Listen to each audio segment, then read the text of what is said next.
What's up, headbangers? Welcome to another episode of the Talk Louder podcast, where we geek out on all things rock and roll. Hit that subscribe button on our YouTube channel. Leave us your likes and comments. You can also leave likes and comments on our Facebook page. Follow us on iTunes, Spotify, and Instagram at talklouder_podcast. And of course, our website, talklouderpodcast.com. I'm Metal Dave Glessner, along with my co-host, Jason McMaster. And today is a very special episode, if I say so myself. We are celebrating our 1-year anniversary as a podcast. It was a year ago today. We need confetti bombs and a year fireworks. ago today. Yeah, who would have imagined? A year ago today, we posted our very first episode of the Talk Louder podcast. Here we are 365 days later, and we are pushing 80 episodes. And to commemorate this anniversary, we thought we would bring in our producer, Jared Tuten, as our guest today. Jared has been behind the scenes of this entire podcast for the past year. It was actually his idea to start the podcast. So we are excited to have him give us a little bit of the behind the scenes, how this works, what the idea was all about. And yeah, just wanted reasons why. We asked reasons why. Why, I think that we're going to hear. Yeah, well, we're going to hear him talk about reasons why you and I are such rock nerds and how we should record this shit so other people like us could nerd out. He couldn't find anyone else to pick on, so he's like, "Hey, I know." Right. I know Jared pretty well. When he's going to come up with an idea for a podcast, it might be, a topic that he's avid about. This is just one of many topics. He's like an onion. The guy has there's things that me and Jared don't talk about that he's interested in, just like I'm sure, I know you very well, and it's the same. So I think everyone's going to get to know Jared a little bit better after they listen to this 2-hour episode. I feel like I want to say, I love Jared like a brother. The guy he's strong. He's strong. He's headstrong is really what I should say. I know someone exactly like that. I talk to them every day. You see him in the mirror when you're brushing your teeth? I see him everywhere I go. I've known Jared since 1987. Early 87, maybe January or February or something of 1987, before he was in the band Pariah down in San Antonio. Jared's a San Antonio guy. It was a Watchtower show at the Woodlawn Theater. I don't remember the date exactly, so sue me if I got wrong, that it was early 87. Pretty sure I'm right, because Ron Jarzombeck was in the band. Woodlawn Theater. He is there, I think, teching for Ron or working for the sound company or something. And then it was like, it was just a couple of months later, he was in Pariah playing guitar. And then, of course, they got a record deal and they played tons of shows with Dangerous Toys. And, then they moved to Austin, and it was like, wow, okay. It was then, Jared was in my life a lot. Yeah. And now I can't get rid of him. and he still is in your life. Besides being the producer of our podcast, the Talk Louder podcast, he's also your songwriting partner in Broken Teeth. That is correct. He is my producer on every level, not just the podcast. He's the record producer. He's the songwriter. He's the idea guy. He writes. He draws the storyboards to a lot of projects that he and I are involved in, and now that you are involved in as well. Yeah. So, very, very talented person. Absolutely. I think that he's the behind the scenes, as you said, reason why, right? He's creating a reason why we still want to do this just by being involved and, bouncing stuff over. He gives us a lot of credit in this little interview here. He gives us a lot of credit, and I think that the credit he's giving us is basically, I'm just going to wind you guys up. You guys go crazy. Yeah. That's why in our video at the top of the episodes, if people watching on YouTube, that's why I like the Rock'em Sock'em Robot idea, because it's like, wind up the Energizer Bunny and make them fight, Yeah. even though we don't really argue very often, if at all. Our topics we talk over each other. That's the only war we have, is who gets the last word. Yeah. And yeah, Jared is a super talented guy. Obviously, a lot of expertise on the technical side of things. Lord knows I couldn't do a podcast without his input. And it was his idea to start this whole thing. And as you said, he just saw us as being two wind him up and let him go kind of guys. He might not like it that I say he has a Grammy. Oh yeah, he might not like that because he's very, he doesn't care about pretty that modest. Kind of Yeah. yeah. No, but that's he worked on a Jimmy Vaughn record. He was engineer on a Jimmy Vaughn record that went, platinum, double platinum, and got nominated for a Grammy and fucking won. And I don't remember what year that was, and maybe late 90s or early 2000s or something like that. But yeah, dude has a fucking Grammy. You know anybody else who has a Grammy, Dave? Yeah, I certainly don't. yeah, I don't have one either. So. Ian Anderson has one. Well, Ian Anderson does have one that he did not have to give back. You know what? He can have it. I don't think anybody's butt hurt anymore about Metallica's over it, so it's fine. Oh yeah. It made for a great story. But Jared, our producer, has a Grammy. He's got a Grammy. He works, obviously, I mentioned Jimmy Vaughn. He works with a lot of like pretty powerful artists that you don't. He works for Billy Gibbons. He does gigs with Clapton. It's kind of crazy. He tours with CCR. Yeah, he wears many hats, but I think that the main hat is you could just say producer, and that is the hub to a lot, has many spokes connected to it that lead to a lot of different things that have to do with the entertainment business, of course. Yeah. But he's a deep cat, he's and of course we don't get into those kinds of things here, but you'll see he can be quite intense, but he also has a sense of humor. So well, if you're listening to this podcast and you have been for the past year, you have Jared to thank, because it was his idea. He put the technical aspects of this all together, and I don't think Jason or I would have come up with this on our own. So we're happy to have him here to commemorate our 1-year anniversary, something we're all very proud of. We thank you all for listening for 1 year, and let's get to Jared here on the Talk Louder podcast.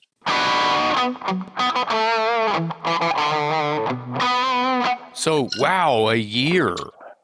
That's amazing. Yeah, a year on February 9th. February 9th is the actual 1-year anniversary. I went back through the archives and I looked, and our very first episode posted on February 9th. And do you remember what that episode was, Jason? Yes, I do. No, I don't. Oh, I come on, man. I thought you were going to surprise me. I was all ready to be shocked right there. No, I do not. There's going to be episodes that I'm going to call that are, on my favorite list, but there is no physical favorite list. Here it is. Here's my fave list. Yeah. I don't have one. Well, just to rattle your memory, and I had to go back and take a look myself, because honestly, I didn't commit this. I can think about it for a second. Yeah. You guys were both there. This is, yeah, Jared's been with us since day one. Well, duh. Yeah. Jared is ground zero, and Jared is the reason we are here. Let's switch. I can't remember what it is. Yeah. I didn't do any homework, so go ahead and tell us, Dave. Just for the record, it was we did an episode on live albums.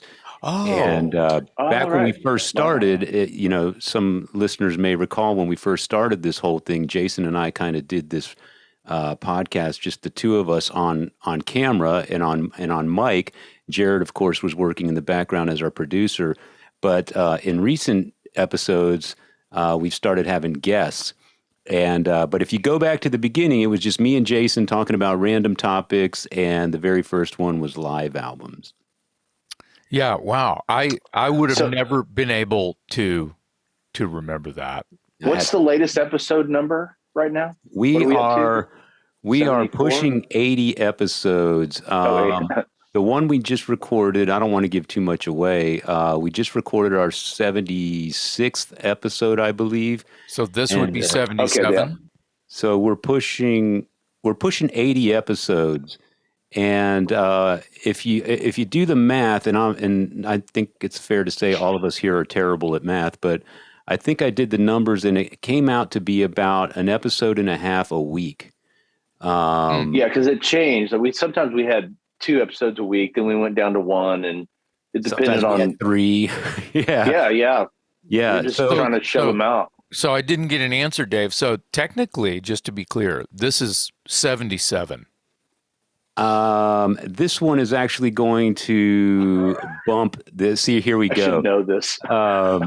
Yeah, I think this is actually going to be 75, and 76 comes after this one. We've already put that one in the can. But going back to doing the math, though, if you think about that, if we were averaging an episode and a half per week for a year, coming from 3 guys here that have jobs and families and lives beyond this podcast, I'd say that's a pretty good pace. I don't know. I don't know how it. Well, I think that it would be. I think that it would be different if it was one guy with a laptop and a microphone, and there's a ton of that. I mean, everyone has a goddamn podcast now. Yeah. So, and that's I don't know fine. if you remember, we kind of experimented with that. Either 3 episodes. I was aiming for 3 episodes a week, which I didn't know if you guys were going to go long or if you were going to keep it, because at first you guys were talking about keeping it at an hour. And I said, I don't really want to, I personally didn't want to keep any kind of time frame. I wanted y'all to go, as long as you want.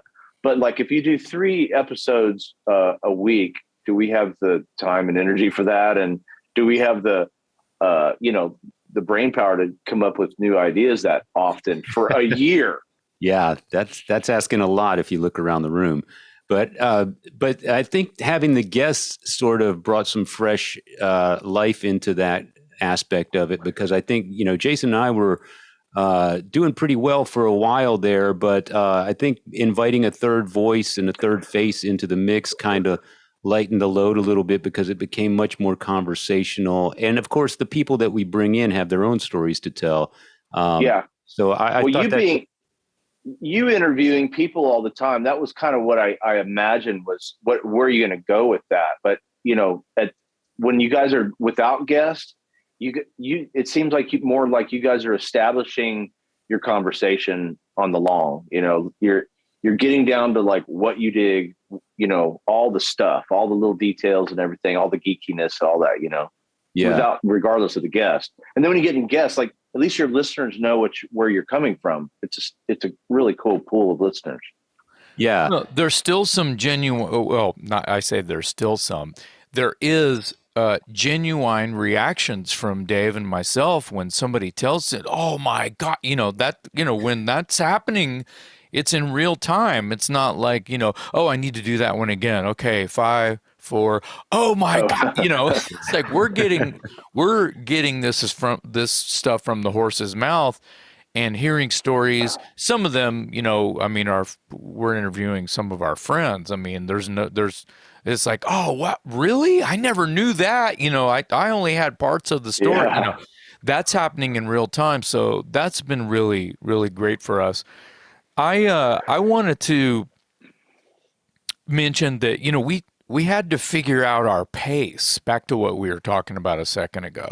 We had to figure out our pace, whether we were just doing it with, Dumble D and Dumble Do, Twinkle D and Twinkle Dum, Beavis, Butthead, Wayne, Garth, whatever you want to. Yeah, I was waiting to see, are you guys going to get tired of this? Well, are y'all going to get tired of talking, or, can you keep up with 3 a week? 3 a week is rough. That's brutal. Yeah. Yeah, It's rough. Yeah. Yeah. That turned into, I mean, it's like, Jared, you were like, throw it in come the on, fire. dude. Come on. Can you keep up? Can you keep up? Can you keep up? No. I was saying, I was trying to figure out what is the pace that comfortable for you guys. And after a while, when you guys started booking your own stuff and keeping the calendar, and I had nothing to do with that, I stayed out of that.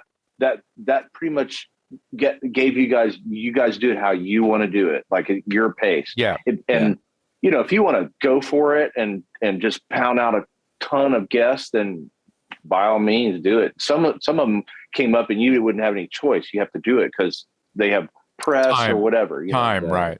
So you think about, okay, yeah, three episodes a week,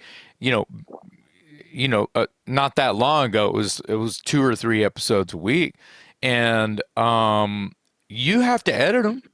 So, I mean, I was like, can Jared, can Jared keep up with all the editing? Especially if I was wondering that myself. Well, we're all in the same boat here too. Yeah. Scheduling conflicts. Totally. I want to throw in a word on behalf of the listeners because, I've heard on numerous occasions that even the listeners will say, "Oh my God, man, you guys are putting them out so fast. I need to catch up. I need to binge watch or binge. Yeah, it's not easy on the weekends or whatever." And so I think all those things kind of helped us find our comfortable pace. It's what can we handle? It's what can Jared handle? It's what can the listeners handle? Because we don't want to overwhelm anyone in that mix, because then you're doing a lot of work for naught. And I think we found our comfortable zone. I think putting out one episode a week seems to be pretty comfortable. If people fall behind, they can catch up at some point. And I think, Jason and I anyway, and Jared, I would imagine, one a week, well, putting one out one a week, sometimes we still record twice a week. But I think as far as the end user, the listener, I really like the schedule of putting out one a week. And people listening can respond and comment. Is that too little, too much? You want more? Let us know. Right. And so you guys, I don't know if you remember, but it was kind of an event trying to get the first guest.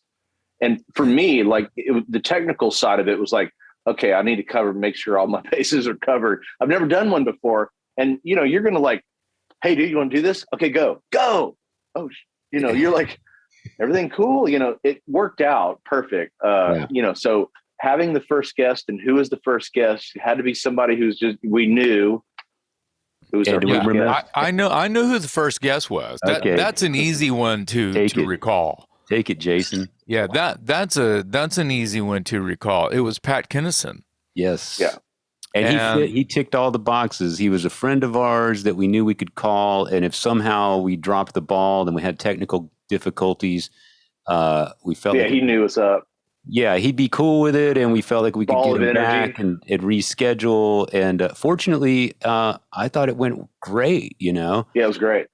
And Pat's always a great guest. He's a great storyteller. And a lot of energy. He was yelling. Yeah, you remember that? He was. Yeah. He was yelling. I think he was calling us from his car before he was situated in his house. Yeah, dude, I'm trying to get there. Yeah, traffic, he was man. Afraid he was going to be late. That's sweet of him, but that wouldn't have mattered. What would have?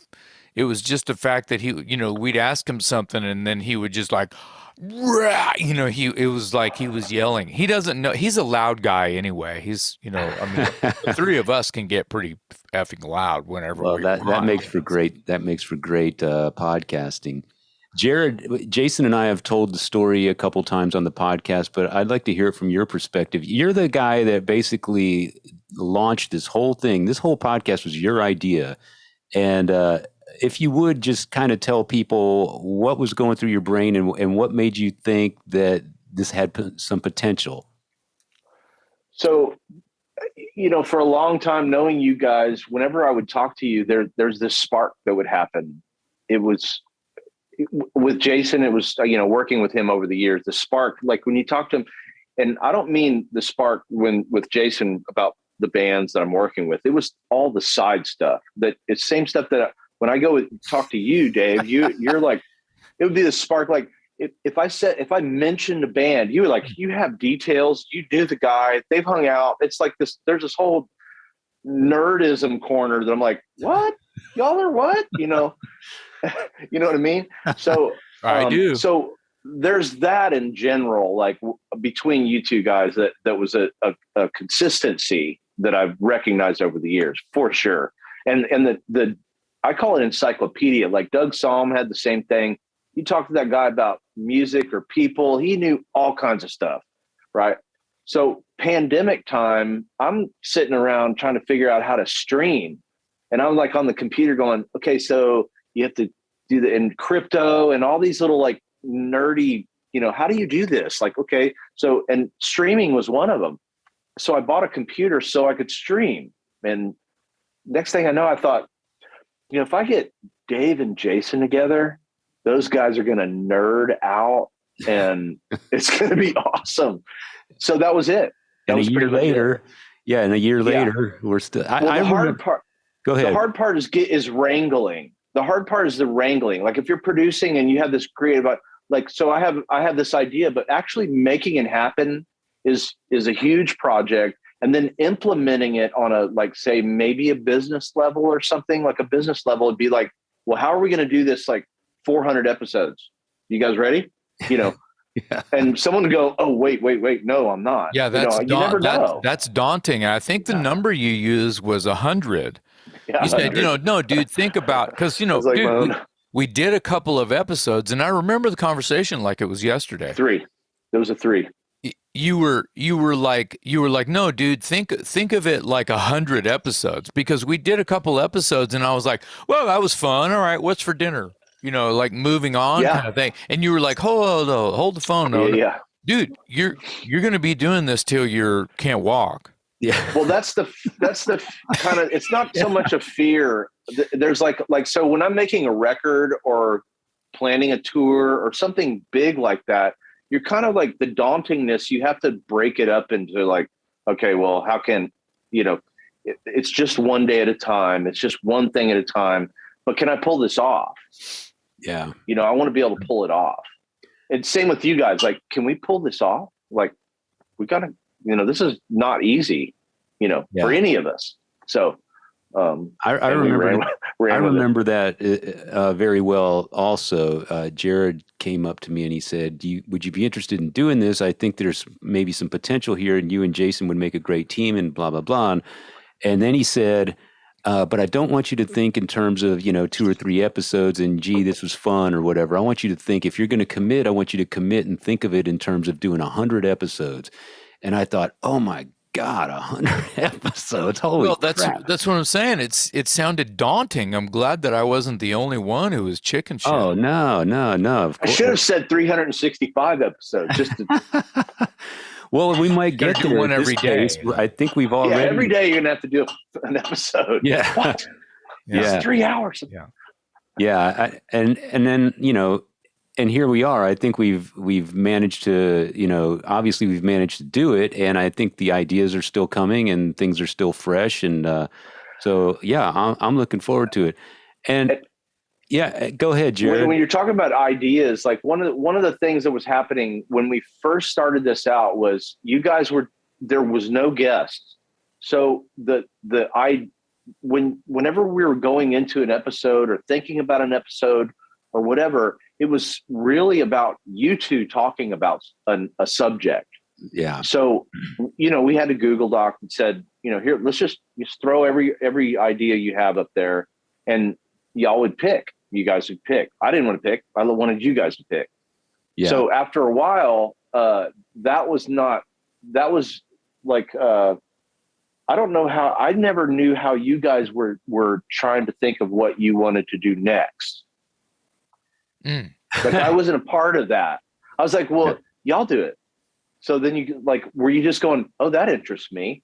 And looking down the list and, Well, we didn't limit it to, like favorite live concerts, favorite live albums, Van Halen, Judas Priest, it wasn't, to take it somewhere else other than that was easy. Well, let's do producers. Let's talk about books.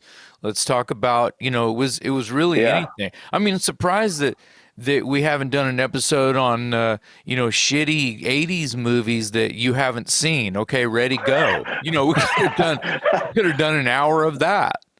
Well, you guys did the one non-guest episode out of the blue. Which one? On Senjutsu. Oh, the Iron Maiden album. Yeah. Oh, right. Yeah. And we've been trying to remember why. I think I said something like, "Hey, can you guys y'all want to jump into a non-guest episode?" And you got a good response. People were saying, yeah. "I like it. I like it when you guys sit there and talk back and forth."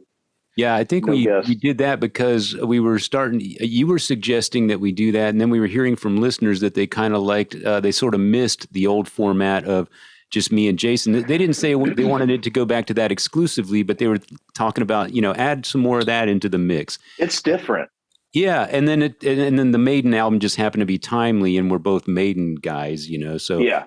I feel like if I may just pause for a second about that particular episode, I was so ill prepared. I think I listened to the first single off that record, and that's all I've ever heard from that record. And from my That'll take you half an hour. Yeah, I know, right? Because it's a 10-minute song. Yeah. From my perspective, I was thinking, like, you guys are so used to having guests where the guests are, it's not, you might lead the episode, but the guests are kind of leading it because it's their subject matter that you're talking about. And you're just kind of jumping in a ring with them and talking about everything and carrying on. And that's it. Right. Yeah. But y'all hadn't done the non-guest episode in a while. Right. Yeah. It's coming. It's coming. It's fun stuff. It's fun stuff. I always enjoyed it. Yeah. I like all of it. So. I think that us just picking a topic and nerding out on it, which was the original idea of this thing anyway, that's always going to be in our back pocket. So yeah, I think we just kind of got on a roll with guests, and we were having such good luck with landing them. It's like, man, this is going really well. We didn't want to stop that momentum. And then absolutely, honestly, for me, I'll just speak for myself, but to tell the truth, I honestly am more at ease when we have a guest because I don't feel this burden of homework that has to be like, I feel like when we did like the episode on Martin Birch, which I loved, I thought that was a great episode. But if you stop and think about it, if you're going to talk knowledgeably about Martin Birch, you got to have some sense of all of his credits and the timeline. And you don't have to know every little single thing, but you would be almost doing him a disservice if you weren't able to, articulate the scope of his career. And, sure. And that well, there's also a difference between like every episode is about this research thing. Right. So when you have somebody who's, you could pick out something where you like Martin Birch, where you have all these guest shows going on and you're going to throw this one in there where you're going to talk about somebody and they're not there. We don't really do that. So, Yeah, I think that would be a good approach going into a topic like that in the future. Back when we were doing that, it was like we were trying to churn these out 1 or 2 a week. And then it's like, man, Martin Birch alone takes about a week's worth of homework, Yeah. Well, if you're doing the research correctly and talking about, are literally truthfully here, talking about your record collection, and you have this like realization that half your record collection was produced by Martin Birch. That's enough for you to go, oh my God, I forgot, or I didn't realize, or, and his name kept coming up. Yeah. And that's the thing. Coming up in episodes, between Dio and the Deep Purple Tree episodes and some people wouldn't even have known that. Some people would like, I know all those records and I have no idea who that guy is. Correct. Well, that's one of the things you need to know. Yeah, exactly. That's one of the things I want to take a certain amount of pride in. It's like, if we're going to talk on a subject, I want people to walk away learning something, and I want them to walk away learning the truth, not some off the top of my value, head. some value on what we're talking about. Yeah, not just I thought I saw this thing somewhere, blah blah blah. You know, it's like if I'm going to dedicate time to a subject, I want my list. It's just like when I write an article for a magazine or whatever. I can't have my name attached to something that people read and then walk away spouting falsehoods about the subject because I didn't have my shit straight when I was writing the article. Well, there's some people that have their ears to the ground, like you and Jason both. Like for years, I've known that. Like there's people that are always listening to whatever's going on, and they're just listening. So that stuff is important. It is on the. I kind of heard this thing, and I want to pursue it. It's not so like substantial. Like if you go like, hey, I want you to go, write an article about this person. You do a bunch of research on that person. Different than like if you're just going through your life and like, I like all this stuff and these things, these details. It's coming from a fan, not so much a journalist. I don't know how to describe it. You guys are both encyclopedias like that. Your ears to the ground, you know what I mean? Like, you know who's who and all that. I'd have to say that so cool. that a couple of our non-guest episodes. Well, I'm sorry, I messed up. As some of our guests that we've had, they're on this show because they're like us in the exact same ways you described just now. Absolutely. Oh yeah. Some of it I Sean recognize. Weingartner. Yeah, and Rodney Dunsmore. Yeah, he was great.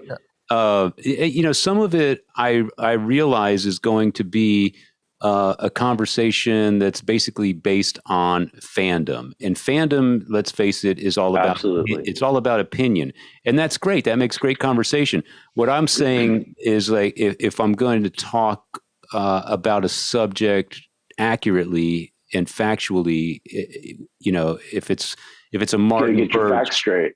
Yeah, I want my facts straight, and then there's a lot of times where it's a mix. We'll be talking to somebody, and for example, me and Jason we have a guest on, and we can rattle off 3 or 4 of their albums and know what year they came out, and those sort of serve as the milestones for the conversation, and then the rest of it is just stories that go around it, and so I think it's best when it turns out that it's a combination of both, There's little bits of fact in there, and then a lot of the conversation that comes out of it because of me and Jason and the subject. We're adding our own flavor to an otherwise. Because you're already in it. You guys are both already up in it. So that's that's why the show takes off, because whenever you talk about any subject, you guys are already something about it. Yeah, I know about that most of the time. Like 98% of the time, you guys know what you're talking about, what they're talking about, at least in a little bit. Yeah. This is kind of true confessions here, and I feel like maybe I'm just self-conscious about it, but people would want to know. I mean, we're kind of talking about this creation called Talk Louder. Here's the deal: some of the guests, or even some of the topics where there's no guests, I'm wheel spinning. I'm winging it because I don't have the information that Dave might have.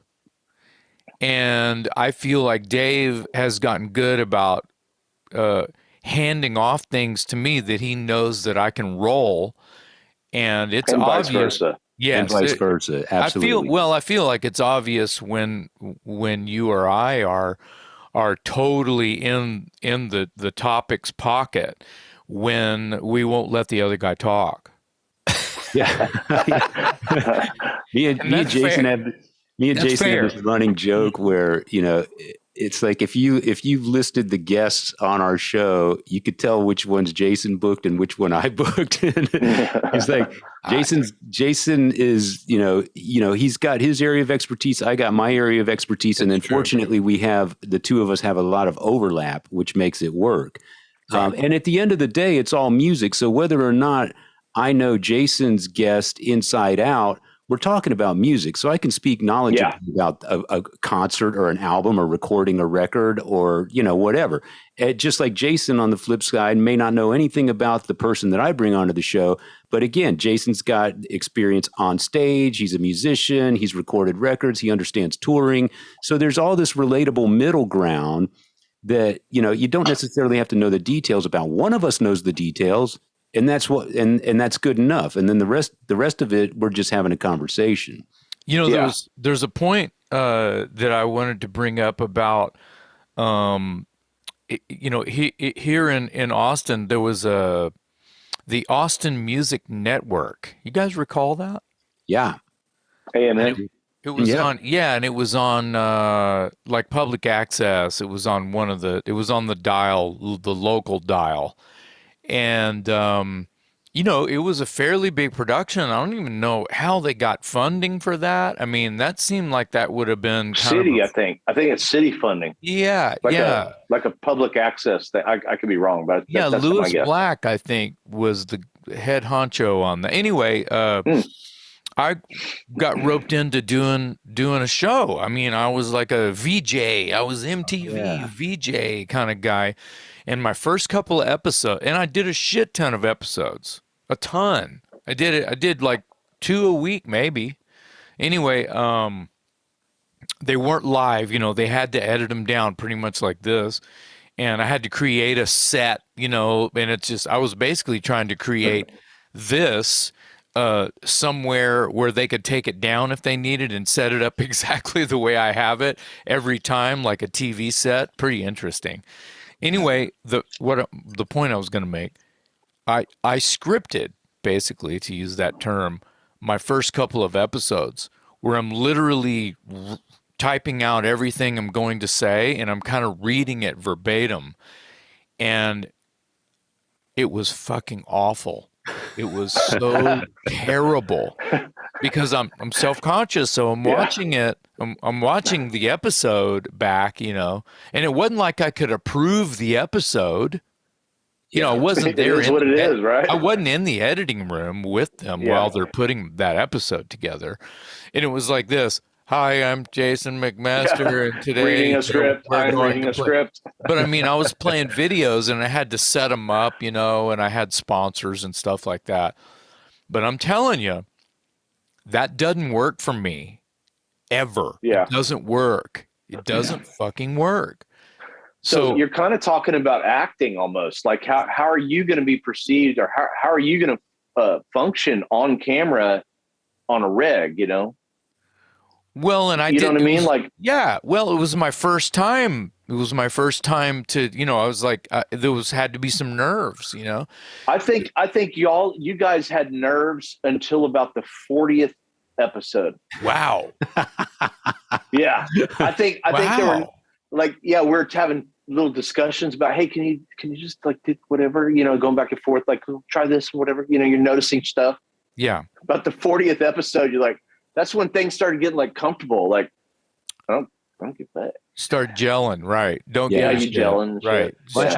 I think going back to what Jason was saying about his time on the local music network was, one of the reasons I think the Talk Louder podcast works, at least for the two of us, is it sort of plays to our strengths because it just allows us to be us. Yes. Yeah. Yeah, that's the difference that I'm talking about. So as Jason being a singer and me recording him, there's times when I'm like, okay, warm up a little bit. Yeah. And he's like, well, I'm just trying to sing. You're like, yeah, just give it a minute. It'll warm up. So like I can recognize the difference, but he's on the other end. So I was waiting for you guys to get comfortable just talking on camera.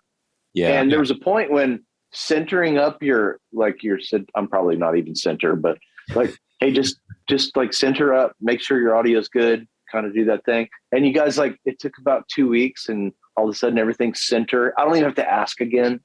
Yeah.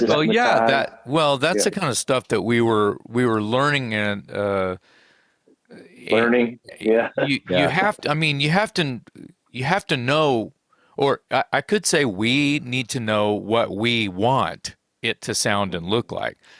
Yeah. We know that now.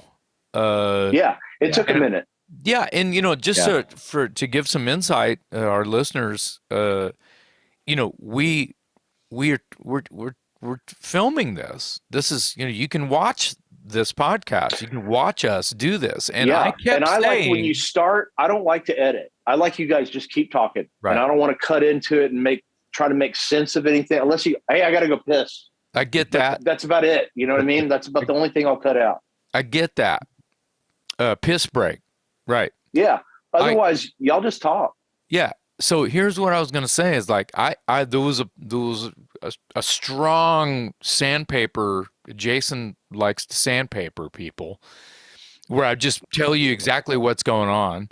I don't care that we're taping it as much as the audio. The audio is more important, and it wasn't an argument. It was just like, no, you have to get centered, and your mic stand has to be right, and da da da da, because people are going to watch this, and it's going to be out there forever.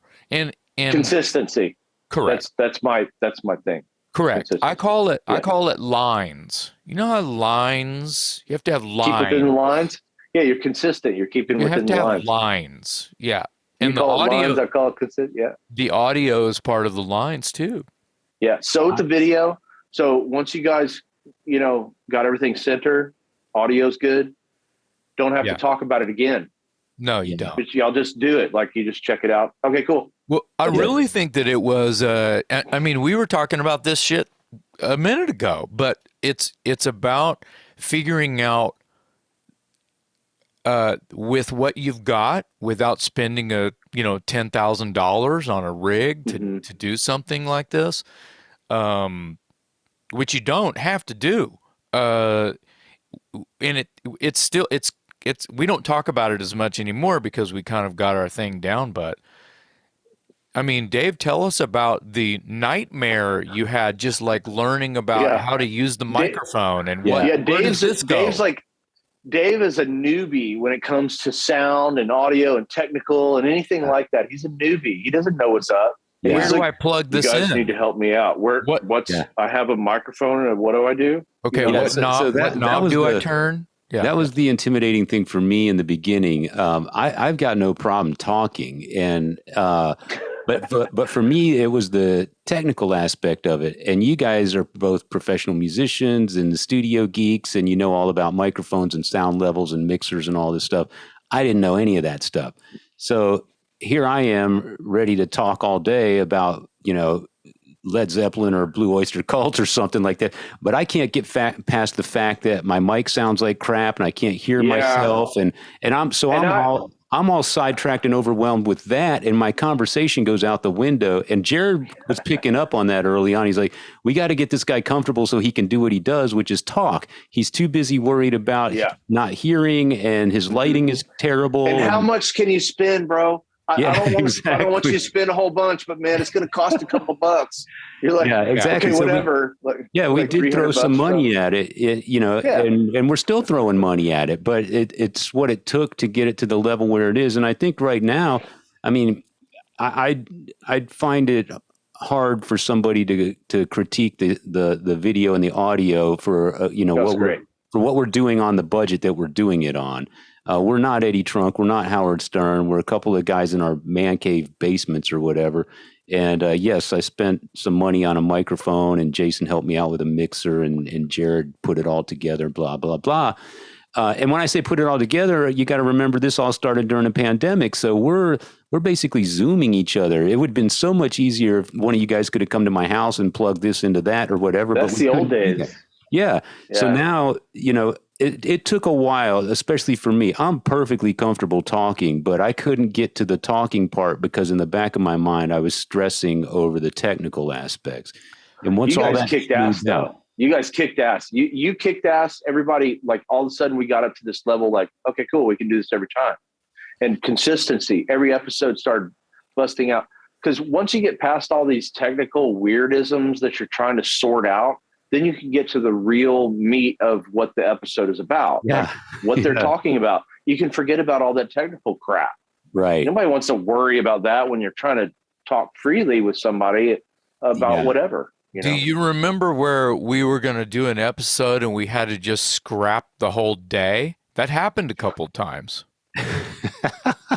There was a short time, and I don't want to take 30 minutes talking about this, but there was a short time. I mean, I figure some people might be interested, where the struggle was, and it's not all on Dave. It's no one's fault or anything. But remember, either your headphones would work, and then your microphone would not. Yeah. You remember that? It was Yeah. which Yeah. plug do I go? Which speaker do I want? Which hole do I put this cable in? Yeah. If you look back at the early episodes, if you look at the first 2 months of Talk Louder episodes, I'm probably on a different mic every third episode because we were experimenting with all these different microphones.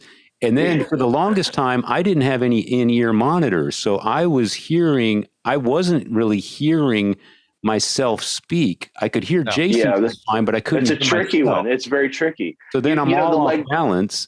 Yeah. There's a recent episode that where they didn't have there's this one really tricky thing, and they didn't realize it, and they were having this issue. Of course, I was able to figure out how to get around it, but I know which episode you're talking about. We're running into problems, and you're like, has that episode aired yet? Has that episode aired yet? I don't think so. No. Oh, that's why we can't. Let's keep that under wraps. It doesn't matter. It's just no, it doesn't matter. That was a great episode. I'm sure we're not the only ones run into that problem. Yeah. And then the run into the problem. You're like, how are we going to deal with this? We got to deal with this problem. You fix it. Yeah.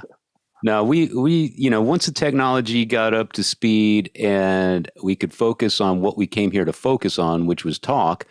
I think things started going really well.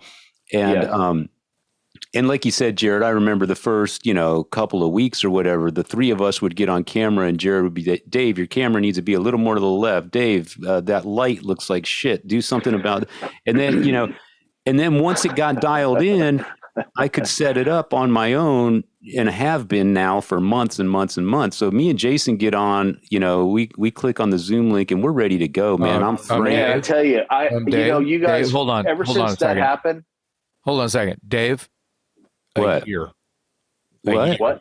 A year. You've said months and months and months. I've been setting up it, Dave. It's a year. Yeah. I'm subtracting the first 2 or 3 months that was all kind of hit or miss at least, but yeah. Well, there was a point when I said, you guys need to sort this out. Like every day when you go on, do this, whatever. You get it all straight. Yeah. Never had to say anything again. Every time you'd send me an episode, the cameras are centered, the audio sounds right. You guys talk. Don't have to worry about it. Awesome. He sounds like a proud father. You had to train the guinea pigs. Exactly. You had to train the guinnie pigs to go through the same habit trail every time. Yeah. Get on with it. Got to get the treat at the end. Yeah, because whoever's going to come in and talk, you don't want to worry about all that other stuff. You want to talk, louder. Yeah. Hey, yeah. yo. Hey, yo. So, I mean, do you still, Dave, I'm not trying to throw rocks at you. Do you still have to wire up the Ethernet cable every time you do an episode? You got it hardwired finally? It's been hardwired for a year. I didn't even. No, but congratulations. Yeah. But the thing is weren't you for a while having to roll that cable down the stairs or some shit? I was. Oh my God. It's hysterical. Well, because if you guys remember, I had a spotty internet signal here and that we couldn't. You're both on Wi-Fi. Well, it was terrible. Wi-Fi. Both of y'all are on. Yeah. Both of you guys were on Wi-Fi, and it was like, hey man, it's so glitchy. I can't even understand what you're saying. Right. Yeah. Yeah. And we're like, you know what? Nobody's going to pay attention to this past the 3-second mark if we don't get this dialed in, because as anyone listening and the three of us know, you tune into something, you can't hear it, you can't see it. You're on to something else. You're done. Listening. You're done. Yeah. So yeah. Well, we got it all dialed in, and I am permanently wired. The thing is now, did you just duct tape the cable to the wall, or what? Yeah, pretty much. It's still running down the stairs. It's just kind of tucked under the carpet and tacked to the baseboard. Hey, that works. That works. Hey, no, that's how. Have we had a problem since? Yeah, we've been fine ever since. So. You could work for the cable company. That's all they do. The one thing I do, one thing I do need to do every time we do an episode, and people may not be aware of this, they're probably not, but this room I'm sitting in is my office. So, and typically I sit in here with the window open. I've got a window right in front of me, and so I like all the natural daylight. So I have the window open, and it's not set up for doing what we're doing right now. So every episode before we go on camera, I have to prep the room. And so I hang up a blackout curtain, I kill the overhead light, I set up all the, the spotlights and whatever. And in order to do that, I have to move a couple things around. So this is I live in this space and I work here besides the podcast. So when it's time to do the podcast, I have to prep it for the podcast.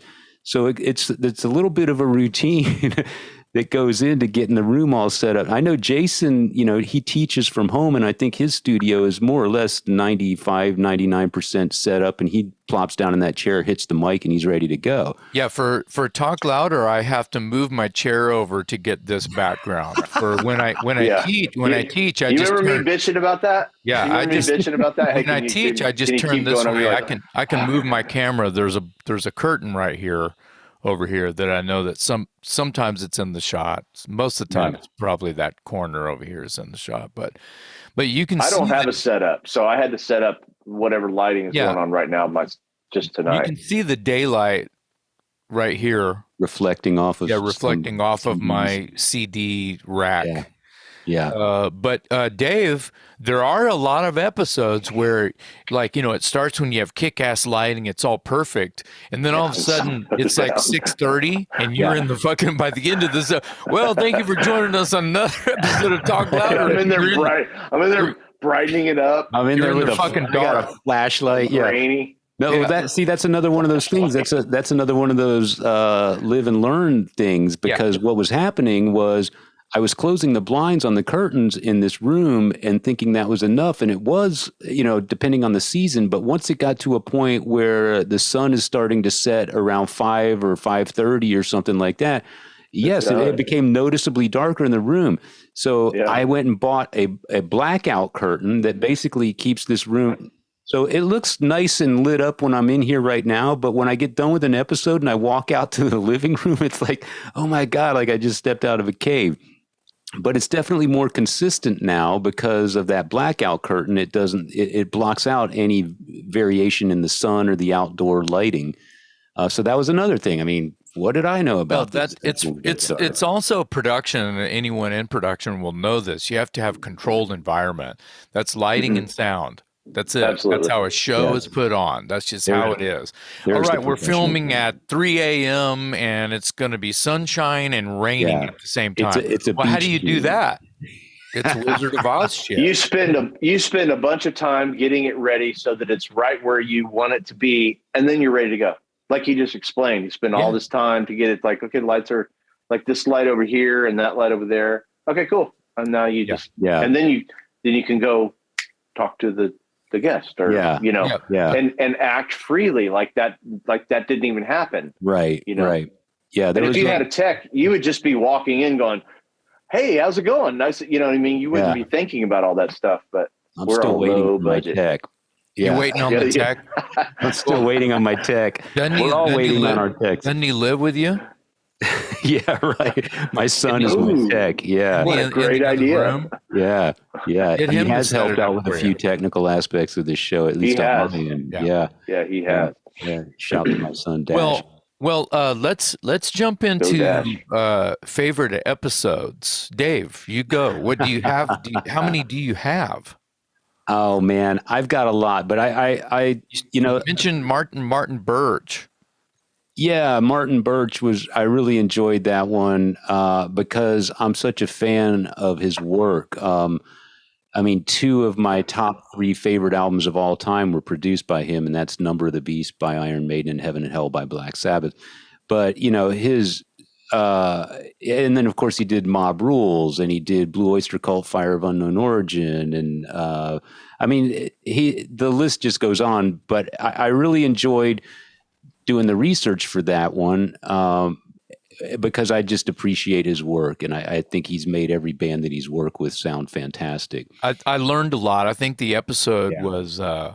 was just this huge rant of all of these great records. And you know what's interesting? We didn't really start about his humble beginnings, or there may have been one record we talked about where he was just he wasn't the mixing engineer or the producer. He was like I mean, he wasn't going and getting, he wasn't the runner, you know, he wasn't the gopher. Right. He wasn't going and getting coffee for the artist. He was like a mic tech or something.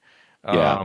I don't recall, but Jared, what about you? Is there an episode? I mean, you're the one who has to edit them. Do you I don't really watch? think about it as episodes because a lot of times the episodes, even like the really good ones, I always think like, well, there's a follow up, right? Like it might be a follow up. What the stuff that I like is when you get those little gems, like people like Martin Birch or Sean Weingartner, people that have like something very special that no one's really necessarily going to know about. They need that kind of press. Like it'd be great if everybody knew about this, you know, the book or whatever, you know, that kind of thing. That's the stuff that I like. People that, you know that I was like, they're awesome. Like, let's get them on the show. Like Jason Kotwitz, you know. Yeah, I think we've had a good mix of guests, and by mix I mean we've had people that are, you know, well-known names, and then we've had people that are just kind of friends of ours that are in the scene. And what I like about the people that are friends of ours that are in the scene is that they've got great stories to tell, but they're never It's really a little wider. they're not going to have a platform to share those stories, you know. Yeah. And they're every bit as interesting as somebody that's got 4 or 5 records in the store that you're aware of. You know, I thought Rodney Dunsmore blew my mind. I was like, wow, this guy's like the hardcore collector. Of course, Sean Weingartner. I loved Harold O. That we had on. Jason got him on. He was a photographer from the Bay Area, did all the photography for early Metallica, Slayer, Exodus. He was, the Murder in the Front Row book and the movie and I mean, he basically grew up with our heroes. Yeah. You know, he went to like junior high and shit with like, I don't know if he actually really did go to junior high with Kirk Hammett and Gary Holt and Marco Zagata and Cliff Burton. Super plugged in. But you know what? Yeah. I think he did. So you see what I'm From way saying? back, he's super plugged in. Yeah. Like you got to talk to a guy like that. What's up, dude? Yeah. You know. And I think those people are interesting because they've got. I mean, people think I have great stories to tell. I got nothing on Harold O. And I mean, true. who would ever get to talk to or listen to Harold O? You know. Well, awesome. You know, speaking of Harry O, it's one of my favorites because he's just a dude. Yeah. The fact that this is going to sound really crappy of me. I feel I feel bad saying this.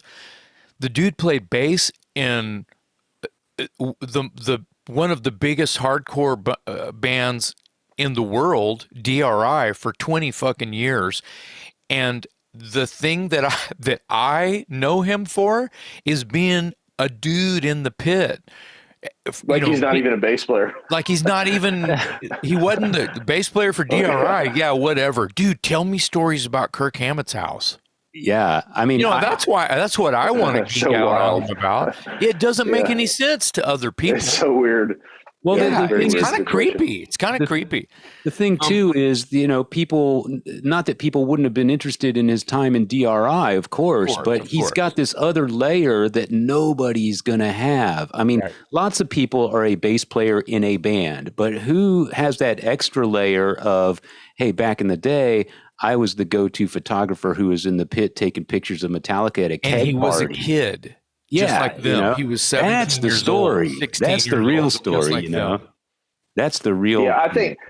Yeah, a lot of the stuff that always catches my my attention are the stories. Whenever there's some story about, like whether it be a big story or sometimes like it's like this guy there's no real, like, he's not famous for what he is, but if he's who he is. Yeah. Then there is kind of like that's so plugged in. He knows all the stories. but you don't know his story until you know what I mean? It's very always strange. No, yeah, and that's the thing that we seek out people like that, and I get a big kick out of it because they have stories that are every bit as interesting to stories that are more well documented. We had Phil Lewis from L.A. Guns on the show, and I loved that. I love him. I love the band. Yeah, that's great. I thought he was great, but I mean, the world knows about Phil Lewis and the world knows about his stories. Our job was to sort of get him to come out of his shell and tell something maybe he hasn't told before or embellish on something he's already told before. But he's been documented so many times, whereas a guy like Harry O has not. And so I like to have a little bit of both on the show. Yeah.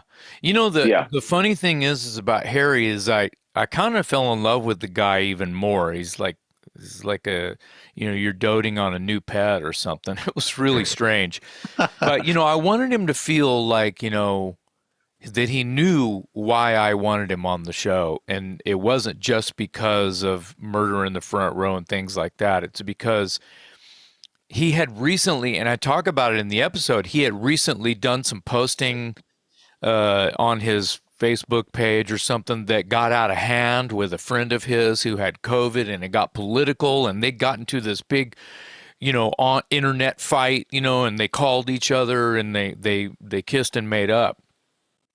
But it's because let's go back to what Harry's, stream of consciousness. I relate to that because I'll just, vomit a bunch of stuff out and go, oh, wait, I need to cure that before I let that go public, right? That's why the joke about, and Jared knows this, is I sandpaper people all the time. I'm roasting people all the time. And I'm not trying to roast you to make you feel like shit. It's just the way that I talk sometimes. You just have to, do I just talk like that? You just know me or you don't know me, So anyway, stream of consciousness. He just sandpapered the shit out of you. Well, if you get sandpapered by me, it might mean that I really do like you. You just can't tell. Or just matters what you're talking about. Hey, you need to turn your mic up. You need to put a little fuzzy on your mic. Straight shooter. Hey, give me complete. Let's divulge in truth only here. So anyway, tell me how you really feel. If that equals sandpaper, no apology. No, but he was texting me days after, like every day after, for a couple of days, going, dude, you're like my new therapist. You mean I felt like I was high. Well, yeah. So imagine if you're one of these people that had a normal life and not a lot of things happen around you. Like you don't see famous people and nothing spectacular. And then there's people that aren't famous that are around that kind of thing. And there's you go to your day job or you just go to something that you were supposed to go to. Yeah. And there's 3 or 4 famous people there. Oh my God. And then the next day it's the same thing. There's people where this is kind of normal. Yeah. And then there's people that are like, you shouldn't even be here, but you're here every time. Yeah. Like you shouldn't be with all these famous people all the time, but you are for some reason. Yeah. And it's almost like the pick of destiny. Like, oh my God, the pick, so Harry O's one of those guys, like he doesn't even know why. He shouldn't even be here, but he is. Yeah, he's that's with right. all of those motherfuckers. He's with everyone that you can think about. I think that he's vital. It's like I don't even really care about the opinion of all of the rock stars that he grew up with. It doesn't matter if they behind the scenes, might even go, uh-oh, here comes Harry, hide the beer or whatever. If they have because they know him. He's maintained. They see him coming. He's maintained. Yeah, that's somehow, whatever. It doesn't matter. It doesn't matter. Kept him that's right. Going through the times where he knew all those people and was connected with all of these people. That's right. Like how? You know what I mean? It's crazy. And some people just have that. He was there in the beginning. It's like I'll leave it. I'll leave it at this. If I were walking down the street with Harry O and we were just gonna go get a hamburger or just whatever, and we're just talking about old school shit, and just like I do every day all the time anyway, which is why we have a podcast. Yeah. Thank you, Jared. I would be like electrified. I would be levitating. It would look like I'm walking feet on the ground, but I would be levitating. Just, dude, this is Harry O. I'd be walking into a restaurant with Harry O, and there could be, I don't know, Dwight Yoakam, Willie Nelson, James Hetfield, and Cliff Burton sitting at a table over here, and I'd still be like, Harry O, I'm with Harry O, and he knows some of those guys over there, and you know what I mean? It would still be exciting for me because of who he is, because of what he meant to that early scene. And you know what? There's a ton of people like that who were just there, who became kind of like infamous because they were there. Yeah. How were they there every time? They were luckily there. It's sort of an underdog kind of a thing. It's like, do you know who that is? That just looks like some dude. Well, he was the bass player in DRI. Oh shit! But that's not even why I'm going. Do you know who that is? The icing on the cake. Right. Yeah. That was my point. Yeah. Well, we've had a few people like that that I really enjoyed. Demi was another one. You know, professional stage manager, drum tech. Worked with Rhino Bucket and Ronnie James, the Dio Disciples, and then we had Claudio, who did the artwork for the Judas Priest record Firepower. So sometimes it's these behind the scenes people that aren't household names, and you have to look really hard on the credits of the album to even see their name. Those are sometimes the people that have the great stories, because those stories aren't told all the time. A lot of the guests that we have on the show, I love having them, but they're here to talk about a new album or the latest tour or whatever. And it's kind of a different version of the story we've heard before. And we're still grateful to have them on the show, don't get me wrong. But it's those guys that are, or girls, whoever, that's kind of hiding in the shadows, doing some of the background work. It's like, you want to hear those stories, because so many people go to a gig and all they know about is the performers on stage. They have no idea what it's like to be the drum tech or the truck driver or the front of house sound guy or whatever. And those you can ask someone who's been around a while and has is a popular artist of some kind. You can ask them about their new product and what makes this one different than the last one. What's your favorite song on the new record? You can ask them those questions, and it'll be an interesting interview, and it'll just be fun fanfare. Sure. But you can't ask that person the things that we asked those underdogs. Yeah. You can't. It's not the same interview at all. And people want to hear those answers. You know what? And I bet a lot of people don't even think to ask those questions, because they don't even think about those types of people when they think about going to a rock show.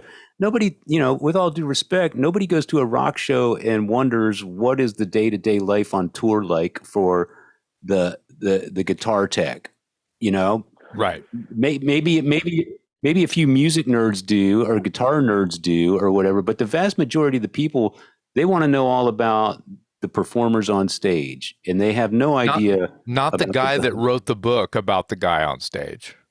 Yeah, exactly. Yeah. Or took the photos or whatever. Sometimes those people have track records that go way back. And so you might be asking about like I know, like say a Ramones, somebody who tech for Ramones, and you'd have a Ramones question for them. But a lot of times those guys, Ramones isn't the only band they work for. Like they might have worked for, they bounce around. So they have stories that just go so deep, like Harry O, like he's just around a bunch of different people and who knows what's going to happen. Right. So Iggy Pop, like I did a tour with Iggy Pop. Who knows what's going to happen. And I've got stories about Iggy Pop. Yeah. But I didn't say that anyway. No, you're right. And that's another thing to sort of expand on the point I was just making. Most people don't even think about a guitar tech. And even if they did, they don't think for a minute that person works for other bands. They're watching, say they're watching Testament on stage, and they're like, if they have the wherewithal to wonder to themselves, I wonder what it's like to be the guitar tech for Testament. And okay, that's one question. But guess what? After the Testament tour, this guy's going to work for Mastodon, and then he's going to work for Lamb of God, and then he's going to work for Trivium, and he's got stories about all this stuff.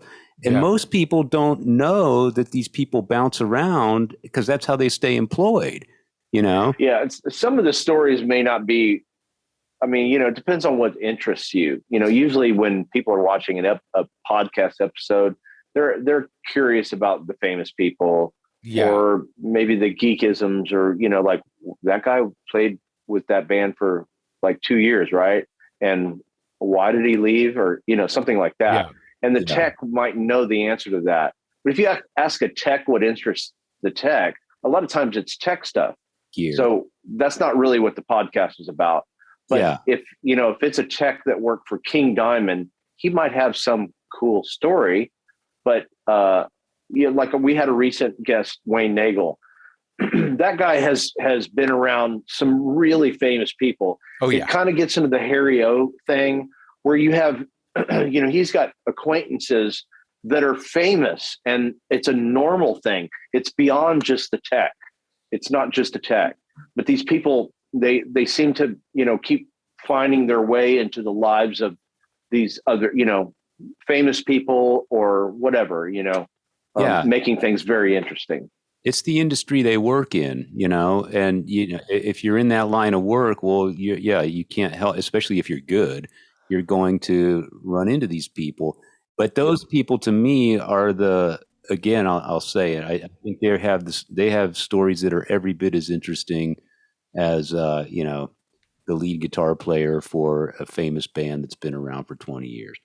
I was teching for a band, and I did a show. I did a tour, and Iggy Pop was headlining, and there was I don't know who knows Iggy Pop, but I was never like a super fan or anything. I don't know everything there is to know about Iggy Pop. But one thing I noticed was when he's off stage, he's a really nice guy. And when he's on stage, he's that punk ass motherfucker. And one time he dove off the stage, and everybody separated, and he hit the ground and broke his shoulder and canceled 2 shows. It was a very strange scene to see Iggy Pop do that, because it's Iggy Pop. Wait, he's not. I thought he could fly. Like there's no cape pop out, and he could just over, right. Yeah. Well, he can't wear a cape because he has no shirt, So no shirt. Yeah, he should wear a cape today. Exactly. But there's some great stories about Iggy Pop that But see, I didn't even work for him. Right. These are the kinds of things we're talking about. You're not even working for Iggy Pop, but you were on tour with a band who was on tour with him. And so that offers you some insight that not the average Joe is going to have. And you were able to tell that story because of that connection. Yeah. It's like, hey, I read this article about Iggy Pop diving off the stage, and he broke his collarbone, broke his shoulder. And you can say, yeah, dude, I saw it with my own eyes. Yeah. What? He just launched it. He wasn't thinking about anything, As a tech, I might be, if you ask me, like, what were you thinking about that time as a tech? I'd be like, well, I had this new console. It was a digital console, and I had to make, some, But the stuff people want to hear about are like, well, Iggy Pop jumped off the stage and everybody parted. He hit the ground. Yeah. Bam. And then, going back to what Jason said, nobody really wants to read it. They want to hear it from somebody who was there. They want to hear you tell the story. I like the story. I like the story Jeff Tweedy tells about how he's working for, I don't know, Charlie Sexton or something, and he's got a guitar in his hand. He's got to hand it off to, it might have been E Street Band, may have even been fairly more recent years. I'm not certain. Anyway, he walks up and he's like, excuse me. There's these 2 gentlemen, right? He's like, excuse me, and he's holding his guitar. He's at work, right? He's about to hand the guitar off, kind of thing, and it's David Bowie and Paul McCartney. Oh shit! Excuse me, gents. Excuse me, gents. Coming through. Standing between Bowie and I saw Roger Waters on the dance floor doing the jig with his wife. Recently, wasn't that fairly recently? No, that was a long time ago. Okay. You're looking out on the dance floor. Eric Clapton's playing on stage, by the way. But right. They're playing and they're like, "That's Roger Waters. He's just out there dancing." That's fucking awesome. When are you ever gonna see Roger Waters just out there like a normal person? You're fucking not. Yeah, exactly. You're not. Yeah, You're not. you know. That's why that story's so great. Yeah. Yeah. Yeah. I wanted to take a little bit of time, especially on this episode, to thank all of our listeners. You know, we've been really lucky to garner a pretty good audience, in my opinion, for only being out for a year. We've got guests that comment all the time on Facebook or on YouTube. We've got some people that are regular commenters, and Shotgun Rebel. Yeah, Rex Rogers, Shotgun Rebel. Mhm. Rusty Connor, Bob Sutcliffe. I mean, Lots of them, yeah. I'm going to forget, as many names, more names than I'm going to remember. But the point being that I really appreciate that there's people out there that are as passionate about the show as we are about doing it. And as much as time as it takes us to put the show together, it takes them time to listen to it, and takes even a little more time to comment. And we appreciate that. And we understand that. So for you to dedicate an hour of your life once a week, an hour and a half, to our show and then comment on it, can't thank you enough. It's kind of one of the things that makes it worthwhile and keeps us going. So yes, thank you very much. Yeah, please continue to do that, and tell a few more friends, and let's build those numbers. Do you know that we had a new breakthrough too? What's that?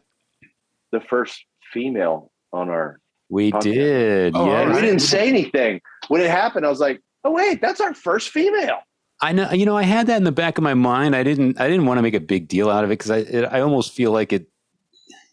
You know. Yeah, that's why I didn't say anything. Exactly how you feel. It's. I mean, like, I hear Jared, and I think that it is an obvious thing, and I think it's very, very awesome. But putting everybody in the same field is right.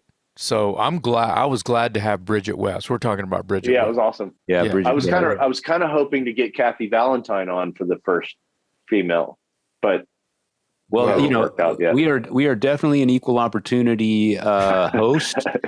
So any of you ladies out there that have great rock and roll stories or play music or whatever, we're certainly open to that. It just happens that a vast majority of it's like a sausage party, I guess.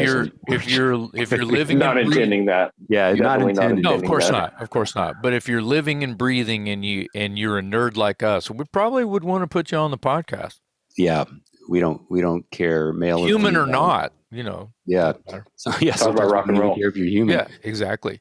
I also wanted. Jason was asking me a little bit earlier about favorite episodes, and I really felt honored, I guess, that we were able in this past year to get some of the caliber of guests that we've been able to get on the show. Yeah, I hate it that I take that for granted now, because it's like I've moved on.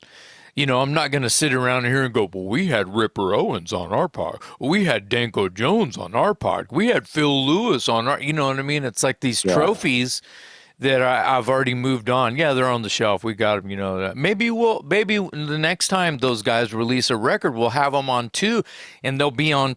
We had them on twice. Yeah. That's the way I think about it. Like even like all these guys, like you have them on, it's not the only time they're going to be on here. I want them to come back and y'all shoot the shit.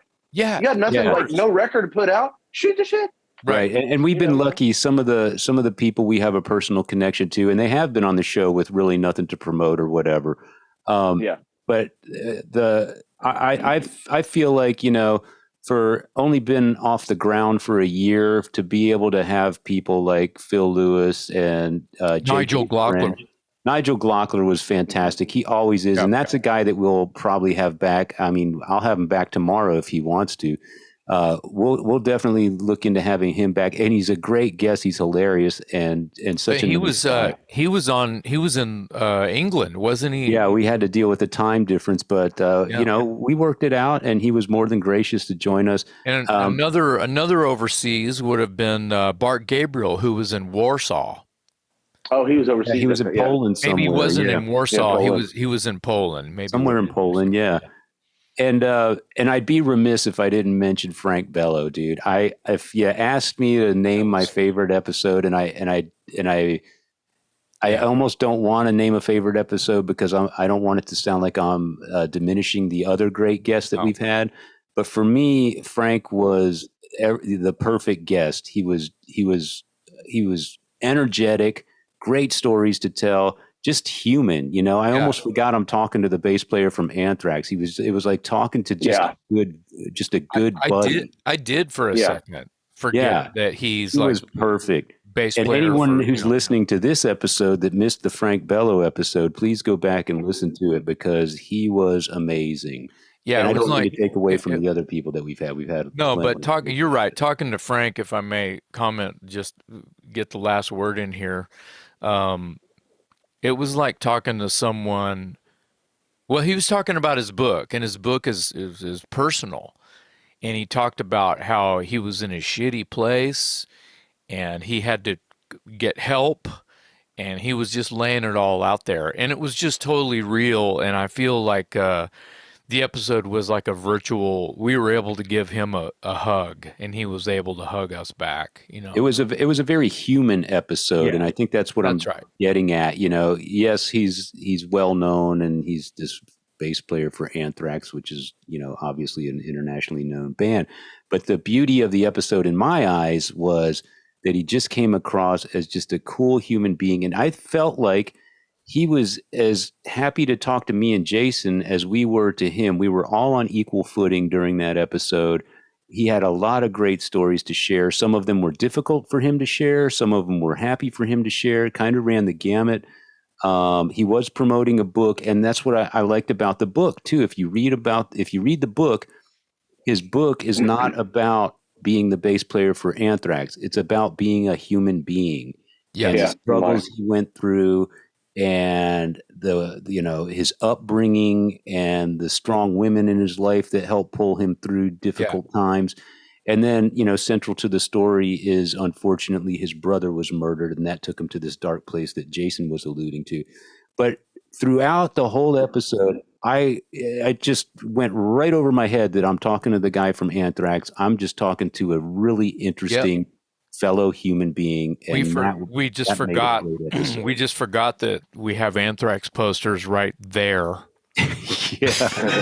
During the whole thing. There's my record collection that starts with AC/DC, Aerosmith, Anthrax.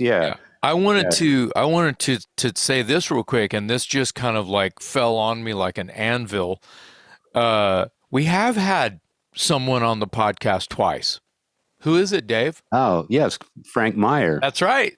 Yes, that's right. Frank Meyer, we have from Streetwalking Cheetahs. Yes, and man, there's a great interview there as well. And again, I don't feel like it's an interview. He's just we've been lucky enough to know him for a number of years, and he's just some people are just gifted talkers. Well, he's kind of he's almost kind of like a Bart Gabriel and a Sean Weingartner and a Frank Bello all rolled into one. Yeah, and he does, that's the thing. Yeah, that's well said. He is primarily, I guess you would say, a musician, but he's got all these little sideline deals and all these little sideline. His stories are great. Some people are just great talkers, and Frank Meyer is definitely one. And you mentioned Wayne Nagel earlier in the show, Jared. I didn't know much about Wayne other than his name, because I live in Austin and his name is legendary in Austin, but I never met the man. I've never shook his hand. We've never had a conversation before, but I came away from that episode feeling like, and as a journalist, I look for people, or I appreciate people that are just great talkers, and they're not talking just for the sake of blabbing. It's like everything that comes out of their mouth is interesting. And Wayne Nagel was one of those. Yes. And I felt the same way about JJ French when we had him on the show. He was the first guy that really blew me away as far as being a nonstop talker. And he even made a joke at the end of the episode where he said that his daughter, because he makes a living he has a sideline gig as a motivational speaker. So he does presentations like Fortune 500 and shit like that. Bruce Dickinson does that. Yeah, Yeah. exactly. So he's got the gift of gab. And when we had him on the show, number one, I was surprised he would do the show because I didn't think we were I big was a little enough. surprised too. I didn't think I we were didn't, big when enough. I heard that, I was like, wow, Yeah. how, I mean, it was an honor to have him on the show. Well, not to rack them up, but I feel like that issue gave me a little bit of fear and not anger, but like, well, fuck you if you don't want to be on our little show. It was just more like I was bummed when the powers that be, their publicists, their PR companies were, well, how many followers do you have on TikTok? How many? It's like zero. Fuck you. You want to do you want to hang and out do it with or us? don't. Talk Do about it or rock don't. and roll or not? Yeah. Yeah, it's kind of right. It was kind of an all or nothing, or do you want to hang out with us or what? Yeah, he did it. some of it's the sales pitch, and some of it is the people either know me or they know Jason, and there's sort of maybe a personal angle, or we just get lucky and we find out that these people are just they want to tell their story to anyone who will listen. I feel The like the publicists first don't necessarily know everything, so they're no. going like, if someone's interested, they're gonna go make note of it. Like, hey, you want to do this thing because it's talk Right. louder, Right. rock and roll talk. Yeah, yeah. Like, how bad could it be? I feel like Exactly.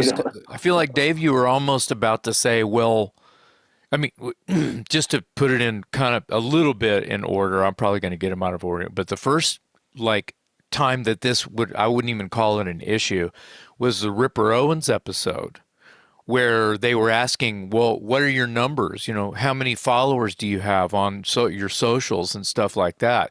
And I backed out of that. And thank you, Dave, for wearing that hat in this trifecta here between me and Jared and yourself, by way of talking to the PR person, because you're a journalist, you talk to PR people all the time. Yeah. You already have some of them on your speed dial anyway. So, what are our numbers? What do you mean, what are our numbers? Fuck that. Does he want to, he agreed to do it. Yeah. We got him. Let me ask you this. What was it that ended up, what broke the camel's back? Well, I think what broke the camel's back, and I think this is true a lot of times, is the publicist has no idea. The publicist's job is to get exposure for their client. And sometimes the artist never gets the message because the numbers aren't big enough or the name isn't big enough or whatever. So that message never reaches the ears of the person we're trying to reach. No, I realize that, but how did we get him if it never? Because I think what happened was, in my pitch to the publicist, I think the publicist will almost always turn the message or the pitch over to the manager.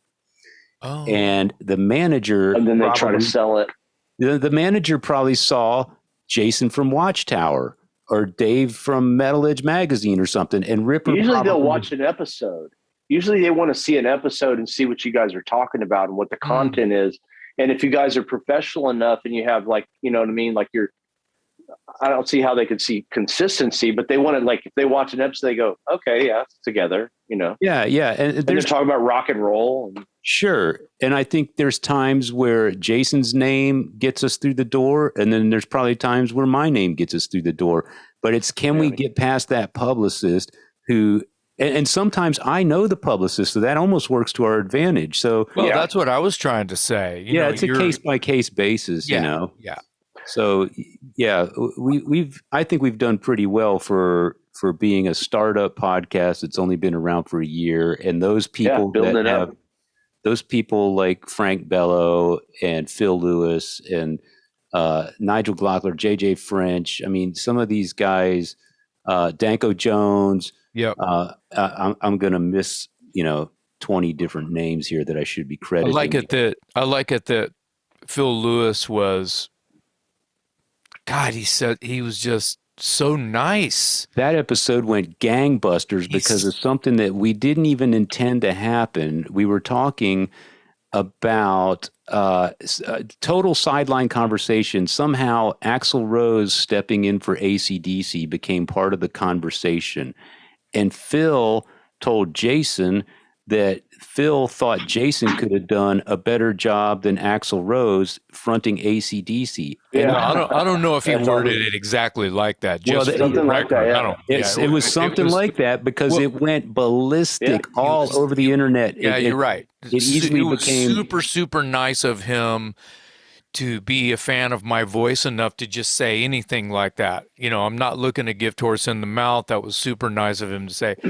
that episode, that comment, which of course we weren't intending. It was just No. something that came up in conversation and it exploded. And Yeah. one of the things that we were joking earlier about my son Dash being my tech.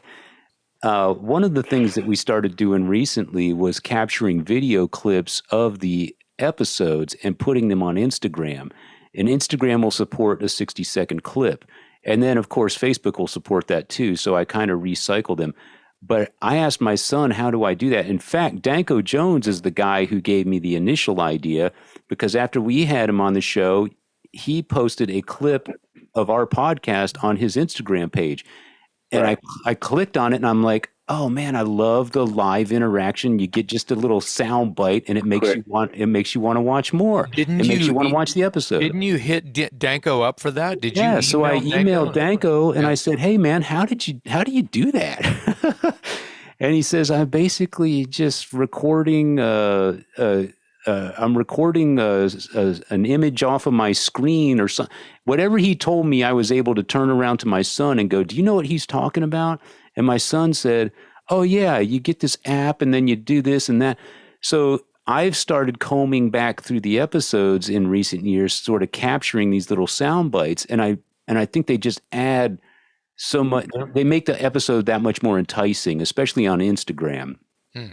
And it's tedious and it's time consuming, but I think it's worth it because that is what happened with the Phil Lewis thing. I isolated that clip where he's talking to Jason about replacing Axl Rose in AC/DC.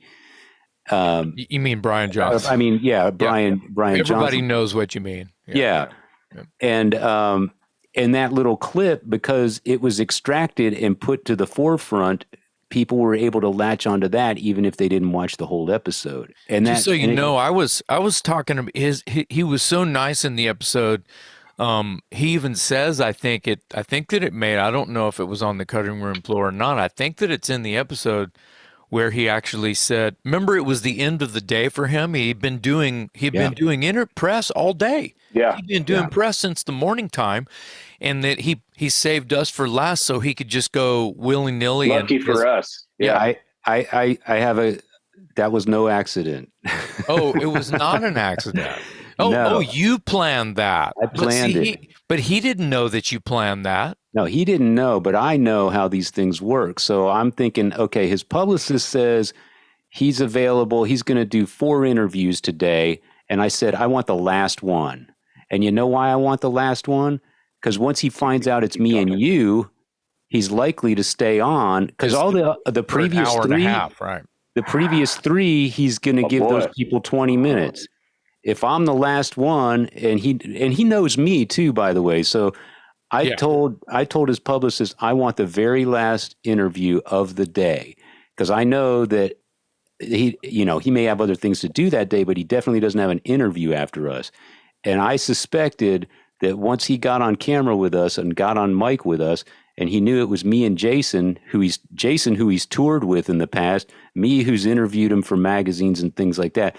I'm thinking if he has any more time to spare than the given 20 or 30 minutes, he's going to stay on the line with us because he knows us and he's got nothing else to do. So I purposely scheduled him. And he even said at the end of or somewhere during the episode, I was trying to give him the benefit of, giving some time back to him. And I was like, hey, Phil, I don't know how much time we have today. And he's like, we got time. You're my 2 favorite Texans. I remember that. And he stayed with us for like an hour and 20 minutes or something. What did he say? He said something like, this is another thing that was sort of like off the cuff, kind of behind the scenes. I don't know if it made it in the episode. He's like, so when it shows up on his end, like I can see in the Zoom window, it has the participants' names, right? Yeah. And when he was in the waiting room, he actually said something really hilarious. He said something like, Yeah, I was just excited to be in Jason McMaster's waiting room. Yeah, because I was like, oh yeah, he can see that.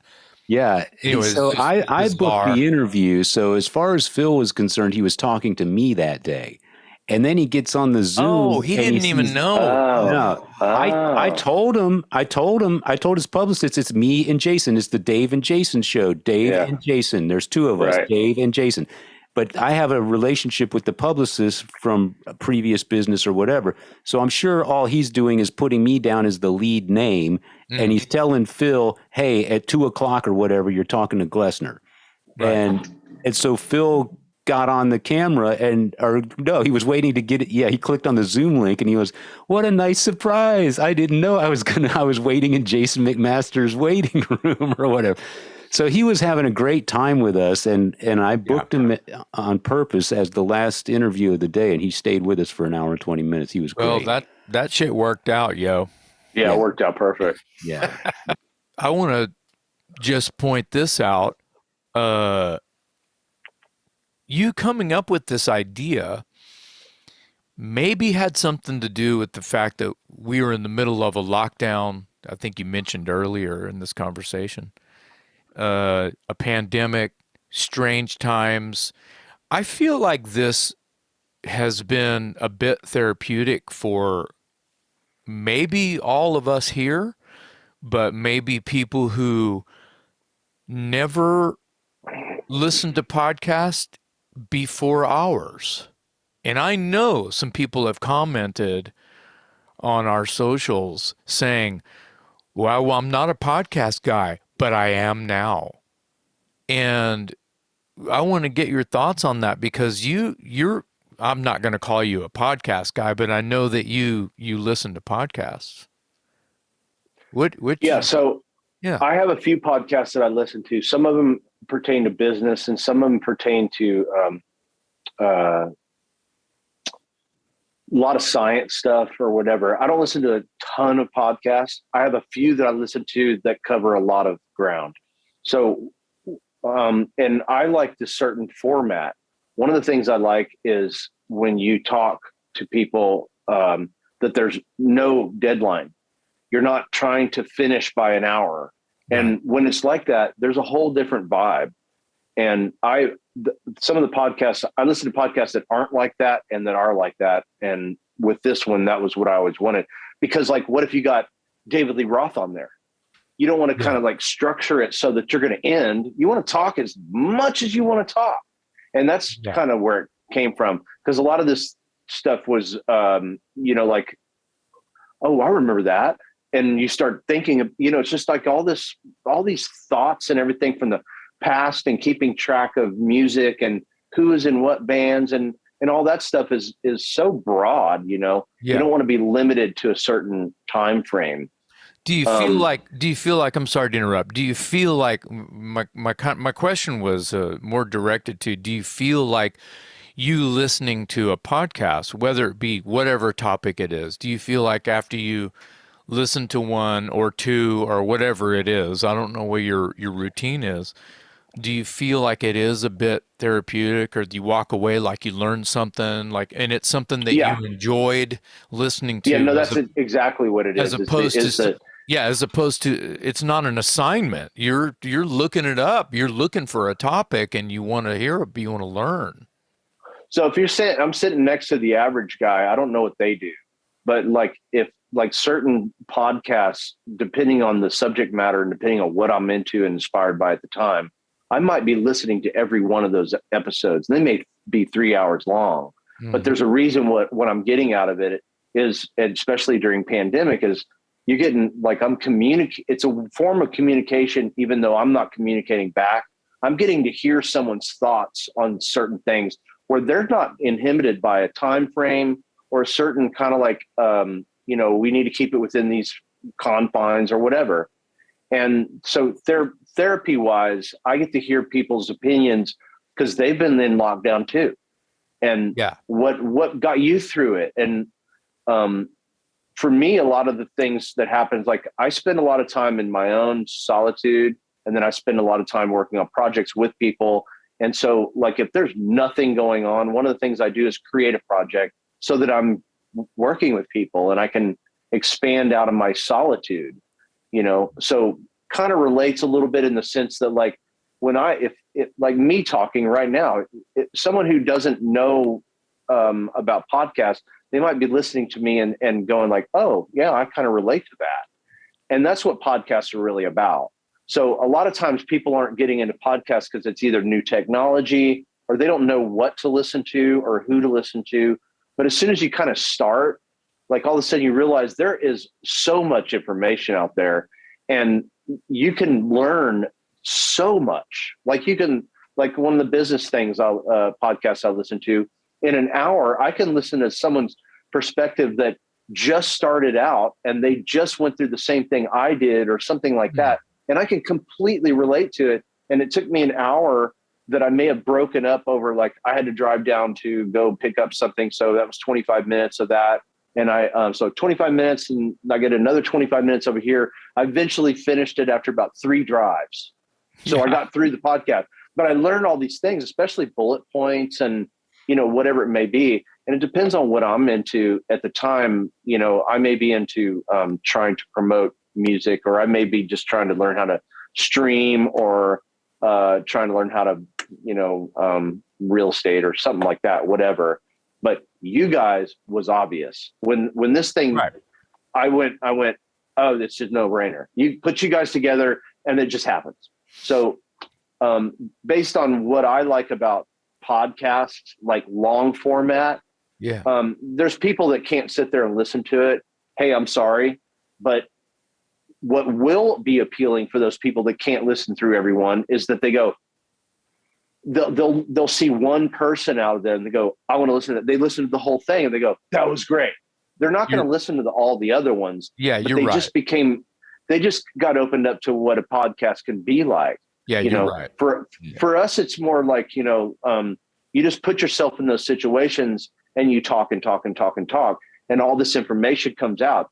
There's a normality there for us, but for someone who's never listened to a podcast before, they may not get that. They may not understand that, like, oh, wow, that's like, that sounds normal. That sounds like the way I think, like then they relate to it and all of a sudden they've learned something. That's therapy. It's all great. I think it's communication and showing expressing what we're into and what everybody else is into, talking about details that really opens up the world, whatever big or small that you may be talking about, that opens it up to someone who may be secluded, or not, they may be a part of that. Like Harry O may be listening going, wow, I was there. I didn't even know that. Right. Right. Well, I wanted to bring that up and get a perspective from you, being that this kind of is your baby. And, the idea of just putting us as knuckleheads together talking about rock and roll is, you're right. It's a no brainer, but I'm not a podcast guy, yet I have a podcast. It just feels a little strange to me. I don't run around. I don't get in my car and turn on a podcast. Yeah. No, honestly, I wouldn't even know. But right, you talk. You talk normally. Like when you're on stage, you talk. Yeah. And when you're in front of people, you talk. Yeah. And it's different than like just being an average person that is never going to be on a podcast and just talking to people. Like when you're talking, you might be in front of a small audience. Mm-hmm. There's always some sort of audience there. Dave has even, found that same thing. So you're in a different boat than just average. Yeah, your perspective is very, very interesting because, I work with kids, and there's times where there's groups of kids that kind of know each other, or they met at the school kind of a thing, and they're raging in conversation. It's great. I have to go, hey man, there's lessons going on. They're excited. People are trying to, yeah. And it's like a hub, right? Then there's other groups of kids where there'll be 10 to 12 kids in a fairly large, sort of commons area. It's where when the songs change, there's a different group of kids on each song, and you could hear a pin drop. They don't know each other's names. They don't talk to each other. So this is a way for me to understand exactly what you're saying as far as being able to connect to something that you're interested in because you're one of those people who's a bit secluded or shy or Yeah. whatever it is. I don't want to. They can hear what it's like to open up. Because That's some of right. these people, like I remember when I was a kid and I was a musician and I started creating, I was quiet. And Yeah. it took it like being around people like, oh, you can speak up. Oh, okay. And I'll speak up. And all of a sudden I'm able to communicate. Some people just don't know how to do that, or they don't know what it's like. They're intimidated. They're a little, kind of quiet about it because they don't know what it's like to be around someone who does talk, like talk, Yeah. talk. Yeah. And so podcasts are kind of a form of that because, the opinions may, we may be talking about like on this podcast, the subject matter is music. It's pretty much in a certain box. But like some of the podcasts I listen to, they may float around between science and they may talk about politics or something. Yeah. But problem these days with the really, really hard subjects is people don't want to discuss them. They want to have their opinion. So that's a problem with society in general in that way. But we're talking about people that like want to know more about people and stuff that's going on. Yeah. That's what podcast gives them, because you just open the door and go, hey, you say whatever you're talking about. And That's like, right. you could learn a lot. You could learn a lot about personality, Yeah. let alone just the subject matter. Well, talk radio has been around forever, and they would open up stations, would hire people to just sit there and talk and just blab their opinions and take calls on the subject matter. Well, I disagree with you. I'm gonna say, well, fuck you. Click next caller. And I think that. Thank God we don't have that format because, this is kind of our club. Now, the cool thing is about our club is it's everyone's club as long as they know that this is entertainment and it's like-minded people talking about these really awesome things that we either collect or shows or, records and whatever. Culture. This is our culture. And if you understand this culture, you love this type of forum. Now, I think that we have a lot of, I guess I could call them Talk Louder fans, listeners that, oh, my buddy Dave has this podcast, so I listen to this podcast. Wow, what? You listen to podcasts? Well, I'm not really a podcast guy, but my buddy Dave's on here, so I'm a fan of this podcast. And that's happening. A lot. Everybody's got to have a podcast. So you go get your podcast. What are you going to talk about? I don't know. And then just get on there and blah, blah, blah. I hear that happening too. That's not abnormal, dude. That happens. Yeah. Like, what are you going to talk about? Another shout to our listeners, followers, whatever you want to call them, people that pay attention to us. I've seen, I was at a concert in San Antonio and 2 or 3 people stopped me in the lobby and they said, "You're the guy from Talk Louder." And then I was at a show here in Austin. In fact, it was your show. It was Broken Teeth and Junkyard. There was a guy in the audience wearing a Talk Louder T-shirt. So man, I love that so much. When I don't know if I told you this, I was in Pennsylvania in September. And people were coming up to me going, "Dude, love the podcast. Love the podcast." Yeah, see, that's great, and I love stuff like that because and the people there are truly enthusiastic. Like the people that stopped me in San Antonio, they were talking specifically about a particular episode and a particular question and the answer. I'm like, they're not just blowing smoke; they're paying attention. They're reciting details, and I love that. Mm-hmm. And I can't overstate how much we appreciate that. And I wanted to go back to something that Jared was just saying in response to Jason's question. I'm not a podcast guy either. Never listened to a podcast. Yeah. I listened to like 3 or 4. That's about it. I've never been around like this guy. I don't want to sit around and waste my time hearing people just, blah, blah, blah, about some bullshit. But I've never been a podcast guy. What y'all do. I know that. I've never been a podcast guy either until I got started in this thing. And even though I'm even though I'm part of this Talk Louder podcast, I still don't listen to other podcasts. But there was something that Jared said to me one time that I'll probably never forget, and I think it relates to this topic. I was with you guys in the studio one time when you were recording a Broken Teeth video. It was one of the videos for the Four on the Floor record. And I was in the studio helping cue sound or something, whatever I was doing. And you guys were basically, miming the song and recording a video. And at one point, you finished the take, and Jared was asking a question about something he did during the song. It was the song Four on the Floor, wasn't it? I can't remember. I was thinking Sinful. You guys did 3 videos for that. It was over it was off of St. Elmo's. I remember. They were all kind of done there. It wasn't Never Dead, and it wasn't Sinful. No. It was Four on the Floor. It might have been Four on the Floor. It was the footage where I had the straight jacket on. No, it was one that was almost all black and white. The one with the. Oh, that's Never Dead. You were in the big room. Never Dead. That's Never Dead. Yeah, Never Dead was in okay. the other room. That's what I was thinking. That's Never Dead. Okay, all right. So anyway, you're doing this. You're shooting this video. You finish the take. Jared was asking Jason or the band in general about something when he came over and did the guitar solo or whatever. I'm standing there on the sidelines, and I just kind of piped up, and I was like, I thought it was kind of cool when you did this. You kind of moved over in this direction, and you guys sort of jammed off each other or whatever. And I said, but hey, that's I'm no video director. I don't make music videos. And Jared said, you don't make music videos, but you watch them all the time. And I was like, oh wow. So there, Spark.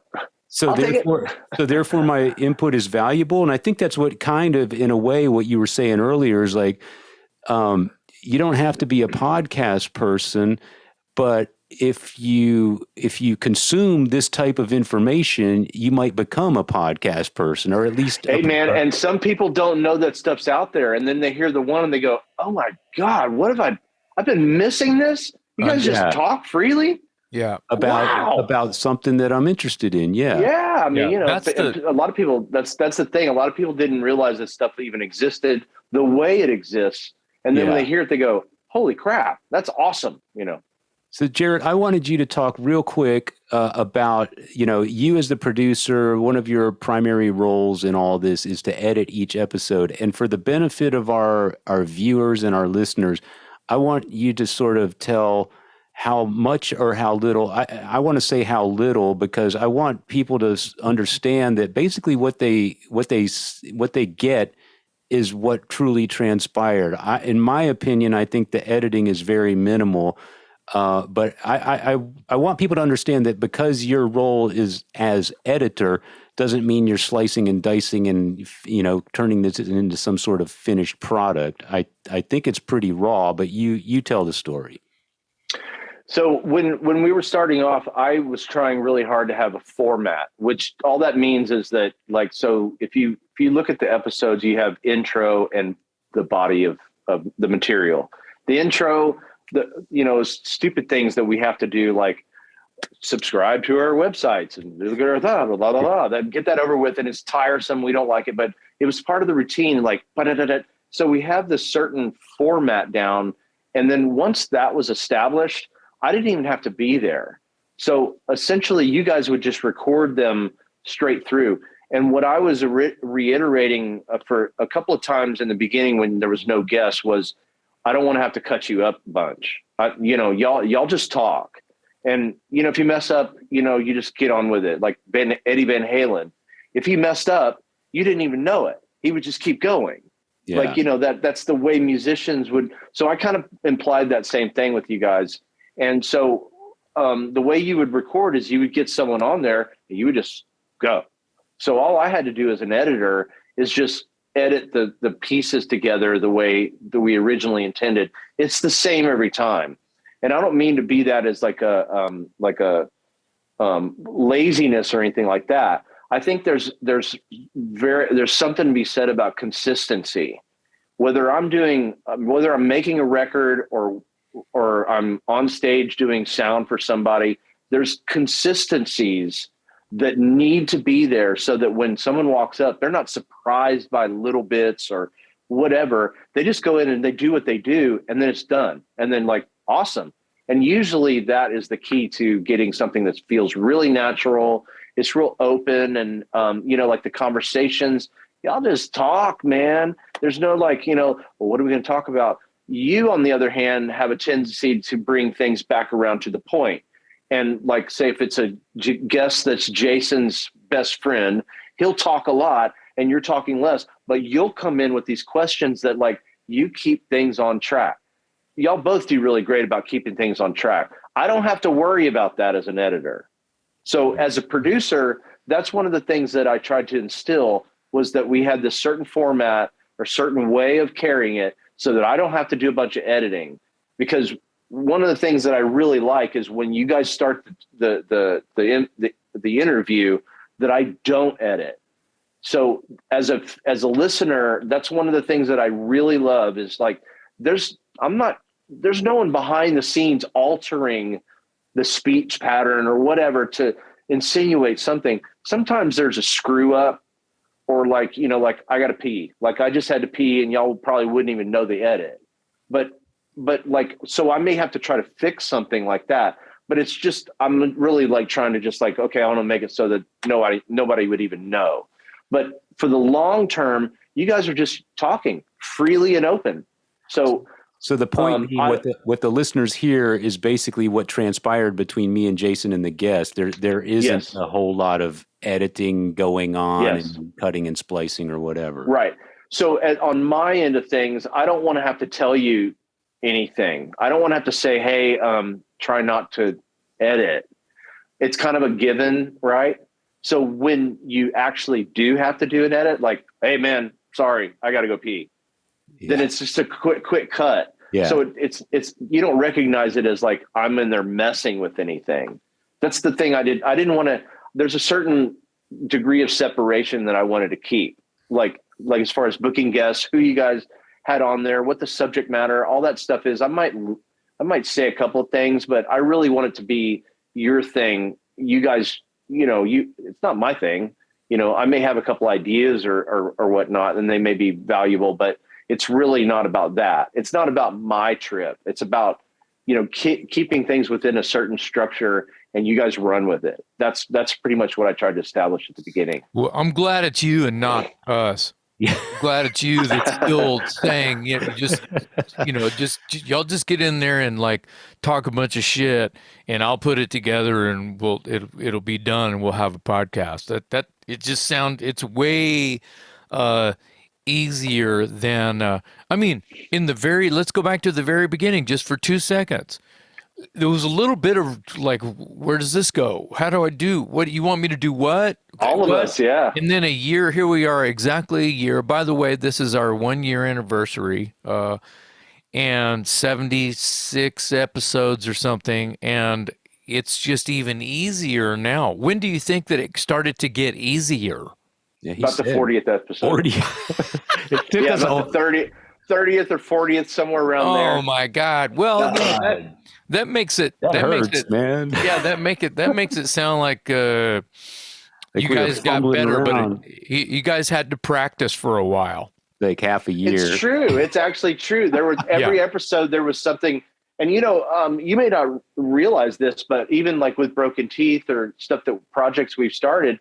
There's this, when it starts off, there's all these little, like, you want to call it nitpicking, but we're always kind of like, well, let's try this and let's change this, because you're trying to streamline so that you get to this point where you can just roll, and that's what you guys did. Y'all got to a point where like, I didn't have to tell you anything.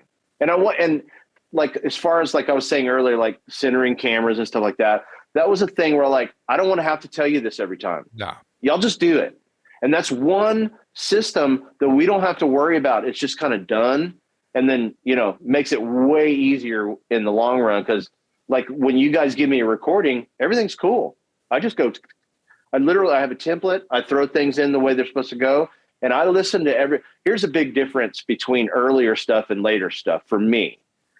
Earlier stuff, I sat down and I took notes on what you talked about. I made timelines. I had numbers, like I would do on a recording or anything, whatever the timeline number was and subject matter, so that maybe I had to do this or cut stuff out or whatever. So like I was just saying, where I wanted you guys not to cut. I eventually got to the point where like, I'm not even going to be there when you record. And then whenever you guys send it to me, I just sit back and listen to it and go, oh, that part right there.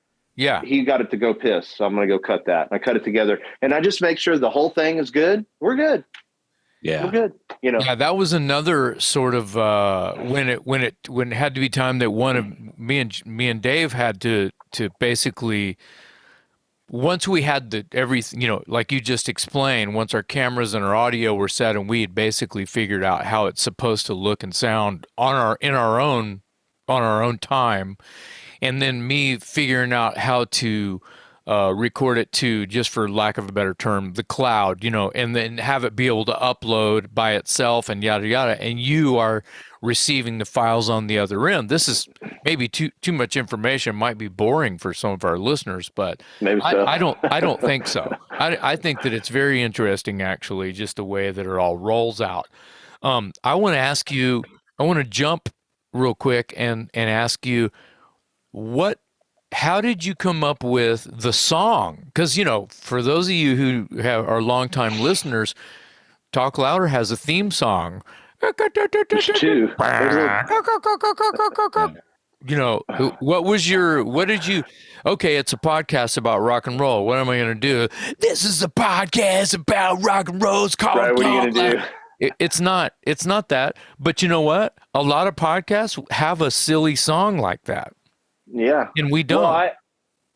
Well, we have our little intro song, and then we have our, we actually have, let's see, there's two pieces.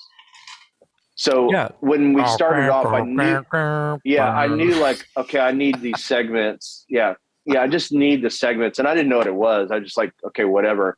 And I thought like, well, I'm not even on the thing. So if I play guitar on it, that's kind of cool, right? Yeah. Fuck yeah. You know, at least I get some kind of voice on there. Here, sure. You know, so I was like, well, okay. And then, you know how songs start showing up and shit. Yeah. And then I started playing it, and all of a sudden it happened. Yeah. And when you need a piece like that, you get a little less picky. Like I could have had, you know, Bruce come in and set it. You know what I mean? I just did what I did, and it turned out pretty cool. I think the riffs. I think the other than the Morse code shit. I think that the riff is like that's Talk Louder. It is like Ace Frehley. It sounds like Ace Frehley to me. I don't even. Usually I have some other song that I could tell you, like Judas Priest or whatever. This banging around in my head why I wrote something. You know, and sometimes I'm trying to do that, like trying to write, like, you know, Judas Priest or whatever on purpose. Sure. But this was one of those, like, I don't even remember having anything like that. It was one of those things like, I got like 50 things to do, and that's two of them. So, okay, cool, got it. I said, you like it? Okay, cool, we're good. Yeah. Right, next, we got to like, oh, that dude can do the video for it. Awesome. Yeah. That dude being Stuart. Yeah, we should give a shout. Oh my God. Yeah. Stuart, all of a sudden Stuart shows up with this thing. I'm like, you just saved so much. I mean, I don't want to have to figure out how to make one of those. No, he does. That's what he does. Yeah, he's already, he's all over it. He has, I don't know what those animation engines already loaded. He's making that kind of shit all the time. What do they call that? What do they call that in the biz? Is that a sting or a stinger or whatever? They're stingers. That's what I call them, stingers. Yeah. So you'd have like I need a stinger for the beginning of the show, the intro, which was the outro. And then I needed a stinger for the title, which is here, you know, here's the person. And then I needed a stinger because we kept talking about, like a minute ago, you were talking about those little 1 minute bits that are advertisement pieces. You know, they, you know, that's the reason why I wanted to have Shot of Rock and Roll, which turned into How'd You Get Hooked and Shot of Rock and Roll. These little tiny pieces that aren't in the show necessarily. Mm-hmm. So I had a little sound bite for that as well. Mm-hmm. Yeah. You know, I just needed to fill those pieces because I didn't have anything, and I was going to need them. I think so. It was kind of desperation. I think that coming together was a huge milestone for the podcast because it, in my opinion, it made it look professional It elevates. gave it that graphic. It gave us that intro music, gave us the outro music, and it separated the segments nicely. And it just made it look a little more polished than two knuckleheads in their garages, So Yeah, are we on? Is this thing on? Are we on? Oh, yeah. Oh, it looks like we're on. I see a red dot. Oh, cool. Yeah. Dave, where'd Dave go? Yeah, that's exactly. We're past that. Yeah. Well, we should probably wrap it up, man. I just wanted to commemorate 1 year of the Talk Louder podcast because I think that's a fantastic milestone. I went into this thinking, yeah, we could do it. And then once I got into it and I realized how much work went into it and how much was involved and how much of my life it consumes. And I know both of you can say the same thing. I'm even more proud that we've made it this far. And now that we've got it down to a bit of a routine, I don't see why there's any reason to stop. So, and of course, again, can't thank the fans enough, the fans, the listeners, the subscribers, all you folks that pay attention to this. We love hearing from you and we appreciate your interest and all your comments. It's nice to know that, Jared had the idea of putting the show together and we put it together and his premise was there's people that will listen to this. You guys may not know it, but you guys are just dorky enough that people will pay attention. And I think the numbers are proving that correct. So thank you all out there for listening and subscribing. And and those comments, whenever they're commenting, the comments are usually very in depth. Like it's not just blah, blah, blah. It's there. Usually they have something to say, whether it be a story or saying how much they really enjoyed something in the episode. Yeah, there's enough detail to let you know they're paying attention. And that's, I love that. And those are exactly the people we're trying to reach. So thank you to all of you out there listening to the podcast. Yeah, thank you very much. And with that, happy 1 year anniversary, fellas. And happy 1 year anniversary. Thank all of you out there in Talk Louder podcast land for listening, subscribing, watching, etc. On behalf of my co-host, Jason McMaster, I'm Metal Dave with our special guest today, our producer, Jared Tuten, whose great idea this was. Thank you all for listening to another episode of the Talk Louder podcast.